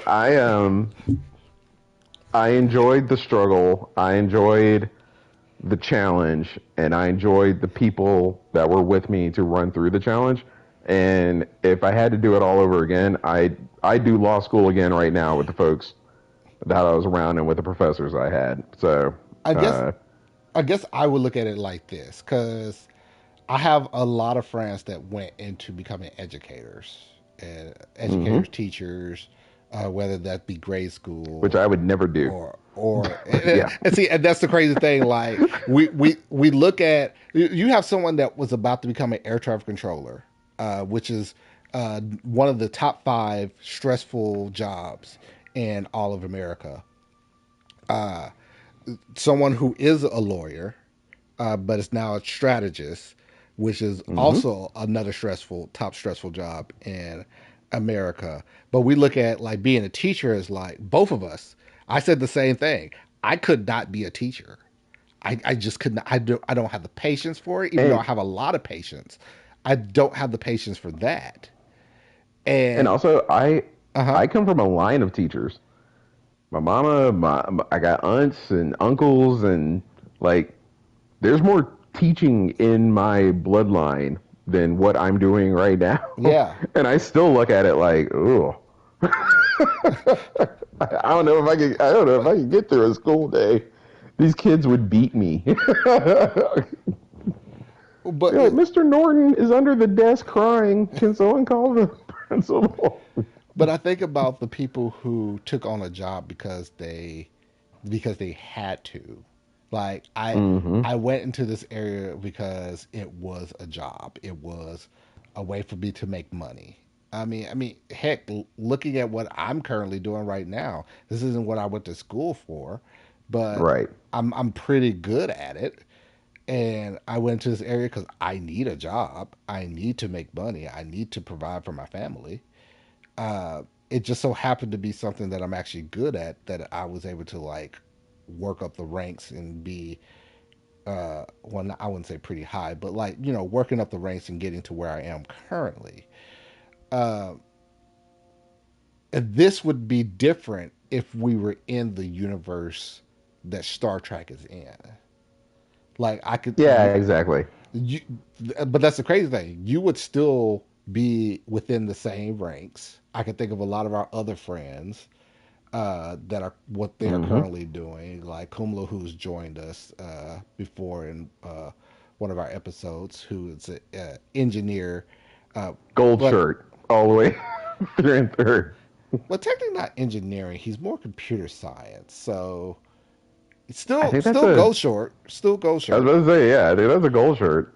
Um, and like some of our other friends, one friend that uh, works with building helicopters, another friend that's an architect, uh, We got another a lot of gold shirt friends, yeah. and Well, uh, we our got other a few friend blue that's shirts. in cardiology.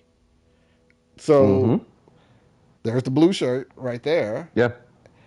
Well, you have a family member that would be a blue shirt for sure.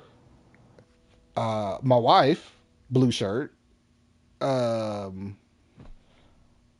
Charles, who's joined us, he's in. Yeah, Uh, we realize we don't know what the accountants do. yeah, he's in accounting. Yeah, so Red shirt. he would be in my Going same back to boat this, of finance. Like it's just back to the strange Trek premise. He'd be a red shirt. We don't know what to do with him. He can command the whole ship. but like also to that same degree though. Like yeah, I know we've been focusing more on Starfleet and the ships and everything, but like when they show like different aspects of that, for instance, going back to Earth with Cisco's father, who was a great cook. He's been that his whole life and loves doing it. Owns well, I, could you say own his own restaurant? Like what? I guess We'll they've get to never. that some other episode. We'll be here for another 4 hours Oh, trying to sort out property rights in a we gotta post-scarcity throw that society. in to a future episode of like how that works. I'm not breaking that down tonight. I got work in the morning. I feel you. I feel you. But but it's something that he enjoys doing. So he has his own hmm restaurant. He uh, loves serving people a good food. Which Uh, is hilarious because that actor has played admirals in oh other yeah, in movies and yeah. stuff, and it's just like Uh, because you know it's not the same character, but at the same time, it's like it'd be kind of cool if it was. yeah. But okay, Like so when he got bumped down in his whole thing dealing with the Klingons from hmm this is where he went, oh, got it, even though that would make sense chronologically wise, no, but absolutely no sense. And then raises one of the greatest captains in Starfleet history. Yeah. yeah, yeah. But like I guess this is the strange part of Star Trek is not fully understanding the full ins and outs, like because we hmm have an understanding of how things work, but not completely, like what we just touched on with Cisco's father owning a restaurant. But how does that work within this post scarcity environment? um so these are the things that ask, like there's more questions that come up than answers. I'll just Yeah, say. yeah, And so, absolutely. So it's how to make your career through Starfleet is a very strange thing. It feels like you have to be open to a lot of variability, maybe some outright BS around not getting promoted. We really didn't even touch on the topic of like choice, being a higher level officer mm-hmm, in a less choice position mm-hmm, or posting versus a lower level officer, like what Riker was talking about in the Best of Both Worlds, at mm-hmm. like a top posting. Like, gosh, I don't know how you would how to exactly make a Starfleet career. Like you got to be really committed to just loving being in space and exploring because that has to be your north star. Otherwise, I don't think any of this makes sense. Yeah, yeah, and well, they did point out a number of times of how your drive is towards like being able to do this thing that you are very good at, and it contributes to society as a whole. Mm-hmm. Like this is pretty much your role in society and to keeping everything on course that they've Exactly. developed. Mm-hmm. So this is one of those topics that we're probably going to bring up again, and because it's going to piggyback on other topics that we've created, and it's going to show more at how strange the whole career paths within Star Trek really is. And just like I mentioned to you, or we talked about right before we started, we didn't even hit the whole family aspect Mm-hmm. of career, and that's another 2 hours of conversation. So maybe that's a whole separate episode um, in there. So yeah, this is unfortunately I don't think we settled it. We have it. We settled some things today, but I don't think we settled the whole topic today. We have it. And this is going to be something interesting that we can bring up in future episodes to come to some, I guess, just coming to just understanding. Maybe this is just the direction they go, but like a lot of this, a lot of the issues when it comes to this particular topic is that the writers didn't do a good job of defining a lot of aspects. It always seems to come back to that. So we're kind of like spinning our wheels to trying to like make sense of it. When Yeah. in Well, actuality, it kind of doesn't make sense. right. Can I ask you a quick question? Sure. Think of yourself, and I'll do the same thing as I'm Mm-hmm. doing as I'm asking the question. Think of yourself as the 17-year-old, 18-year-old about to go step into Starfleet Academy or enlist. Mm-hmm. Do you think, based off this conversation, you actually know or actually feel like there's any point in making a decision in what you choose to do and try to learn about in here, or do you just try to learn everything, cast a wide net, or do you try to like narrow down and just be like, I really like this thing, like because college kids Mm-hmm. today and us as college kids and college kids before face the same question nowadays, even without this post scarcity economics. But it seems like it's even like broader of a question when it's just like, yeah, the world actually is your oyster. Like, Yeah, I'm in the Star Trek universe, things are more open to the fact of like basically that whole aspect of like when you're younger, your parents tell you you can do anything, you can become mm-hmm. anything. Like um, Which parents tell your kids that?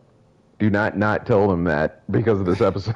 you want to tell Tell them your that kids because you that. want them to aspire to be more than what you were able to do. You want them to feel like that they can become uh, whatever that is that they're thinking. But like once you get out into the real world and you see how things are, your your path is kind of like changed in a way. Some people it's Mm-hmm. still they're able to go that direction, then some others like like myself, like had to pivot and change directions. So, but if I had been a 17, 18-year old in the Star Trek world, um, I would have probably become an engineer. Like that would have been my passion to be in that particular direction and want to go into outer space. I've always wanted to be. I've always wanted to go to outer space when I was a kid. So going to outer space would have still been on there, and then I know how to break things, put them back together. I build computers all the time. like Yeah. I I do a lot of things working with my hands and building stuff. So I probably would have gone into that engineering field side of it, and probably would have become a chief engineer. That would have been my highest aspiration. I probably would have never even thought about becoming the first officer or captain of a starship. It would have just been engineering. And I would not know I would not have known what to do because given my real world path, Hmm. I didn't decide to become a lawyer until like my junior year of Oh, college. really? I didn't know that. Yeah. Yeah, so I would have walked into Starfleet Academy just being like, okay, what are the options? What am I supposed to do here? And they would just slap a red shirt on me, or like command path. Yeah, you would have been in command path from day one. They're like, take some classes, figure out what you like, uh, try to sort it out. If you end up in something else, like that would have been me. And I'm kind of like, I don't know where the people like me end up in the Star Trek world because unlike you, I would not have stepped on campus day one and been like, oh yeah, I want to be an engineer. I would have been like, well, my mama thought this would be a good idea. This is the direction my mom told me that it would be a good idea for me to go to. So I'm here. Yeah, I'm here. I like space. Which, but What y'all need? but here's also the crazy thing. Like with my dad had been in being in the military, that it probably would have enticed me to also, like, if we're looking at this from the Star Trek point of view, that reality, um, then my dad would have probably been in Starfleet Mm-hmm. as an enlisted officer. And then I would have looked up to that, and I would have probably wanted to go into Starfleet myself, Yeah. but this time as an officer. So I don't know. There, Well, and I need to shout out my dad. He was in the reserves for the mm-hmm. army, so I would not. I think that would have been the way I would have gotten to Starfleet. It's just a general awareness that Yeah, it's a thing to do, but like I don't think it would have been like me showing up with like a plan. yeah. So by what we just said, mine would have been a little bit more defined. Yours would have been like Yeah, still spinning your wheels, probably having to be touched by the right person that would have been like, oh, I see this particular thing in and you. Lord You God, might I want would to not go run into this. Janeway on campus. Oh no, it wouldn't be Janeway. It'd be Boothby. Boothby would be the main person. Honestly, Because Boothby apparently, would have told me what to do. apparently, Boothby, as the groundskeeper, knows any and everything about every officer that comes through the academy and can steer them in the right direction. He would have been like, "Here, help me cut this grass. I'm gonna tell you how to be an admiral and just do that." I'm like, all right. We're gonna have to Admiral touch sounds on that cool. more in the future. Of like, is Boothby is, is Hey Boothby man, he's got just the eye for talent. he's a He's got an eye groundskeeper, for but is talent. he should be an admiral in Mm-mm. Starfleet. If he Well, was an admiral, the cadets would have been too afraid of him. Being a groundskeeper, he can be like, that's true. "Yeah, this is one of the most talented cadets here." So That's true. Well, you're right. I would have been left to chance walking on Starfleet Academy. If Boothby liked me, I probably would have been running Starfleet. At some point, we're like, man, how did I even get here? It was Boothby. It was the and groundskeeper. and then you turn out to be the best captain in Starfleet history, and then you in remarks you'll be like, I would like to acknowledge the reason why I became a captain was because of groundskeeper Boothby at Starfleet Yep. Academy. But I like your path too because showing up, I'm gonna be an engineer. I'm gonna follow my passion.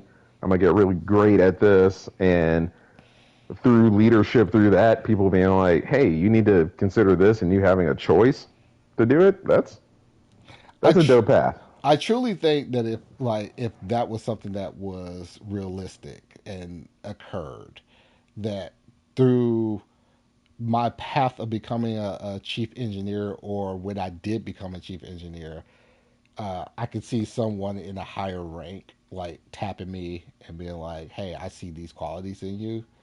You should think about going to the command track," and like pushing me into it, and me being like, because and it would be the same way of how I looked at when I was assistant manager, not even wanting to look at being a manager.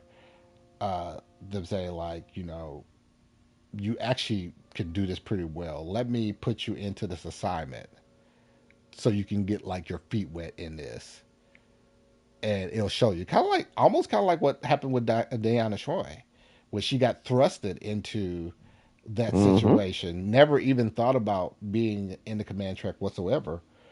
But she got thrusted into it and didn't realize like, oh, I actually like this. I might want to go into this direction. And so I think that's probably something that could have occurred if I were in Star Trek, or it could be wishful thinking too. Yeah, unfortunately, we can't know. It's a fictional universe. We don't have post-scarcity economics here. We could Oh, have better economics than we do now. I'm not gonna oh, you mean speak any more on that because Star Trek isn't political, so I don't so need to so talk about politics in here. tariff Um, economics is the best economics. You need to know that, right? hmm, We're no, not touching on it. hmm. We're not Well, political. Hey, Star Trek's Star not Trek is political. not Well, political. we don't have to It talk about isn't. politics because Star Trek is not political. You are correct. You are correct. Star They never Trek once has had an episode about never. segregation where there was like a dude with a black face and white face on one side of his face and in Never. reverse. That And never. yeah, I don't even know that never happened. what Never happened. episode you're talking about. That doesn't make sense. Yeah, because we haven't watched TOS all the way through. But yeah, not political, not political. Well, It'd we're be go- it'd be great if everyone could just follow their passions and see where it takes us. But we're gonna not bring this political, topic to a close then. We'll talk and it about will this return in more. future Oh episodes. yeah, we'll definitely return to this at some point in future episodes. But this is one of those open-ended topics that uh, we can't have a full conclusion on by the end of it. It's gonna be just open. So, but I really truly appreciate everyone for joining us today and talking about this. Please let us know anything we might have missed, a topic that we could have like touched on more, or even if you just want to just say anything. Anything about what we're doing, like feel free to write that in the comments below.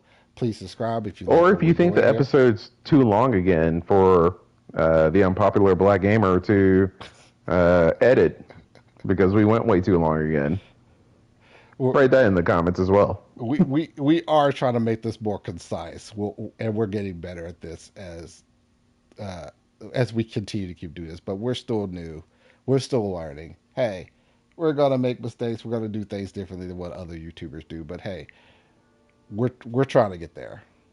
But please like and subscribe if you like what we're doing here. But also join us next week as well, because we got something special in the works for how we're going to do this. It's not going to be Strange Track. That's not going to be the title of it. We're going to name this something different. I'm not going to even point that out right now.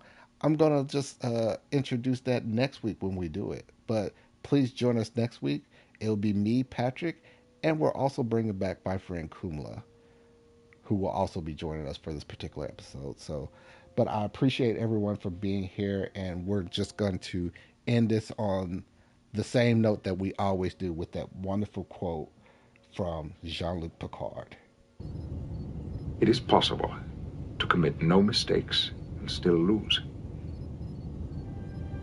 That is not a weakness. That is life. Once again, I appreciate everyone for joining us today. Y'all have a wonderful day, wonderful week, and hopefully a wonderful year. Bye.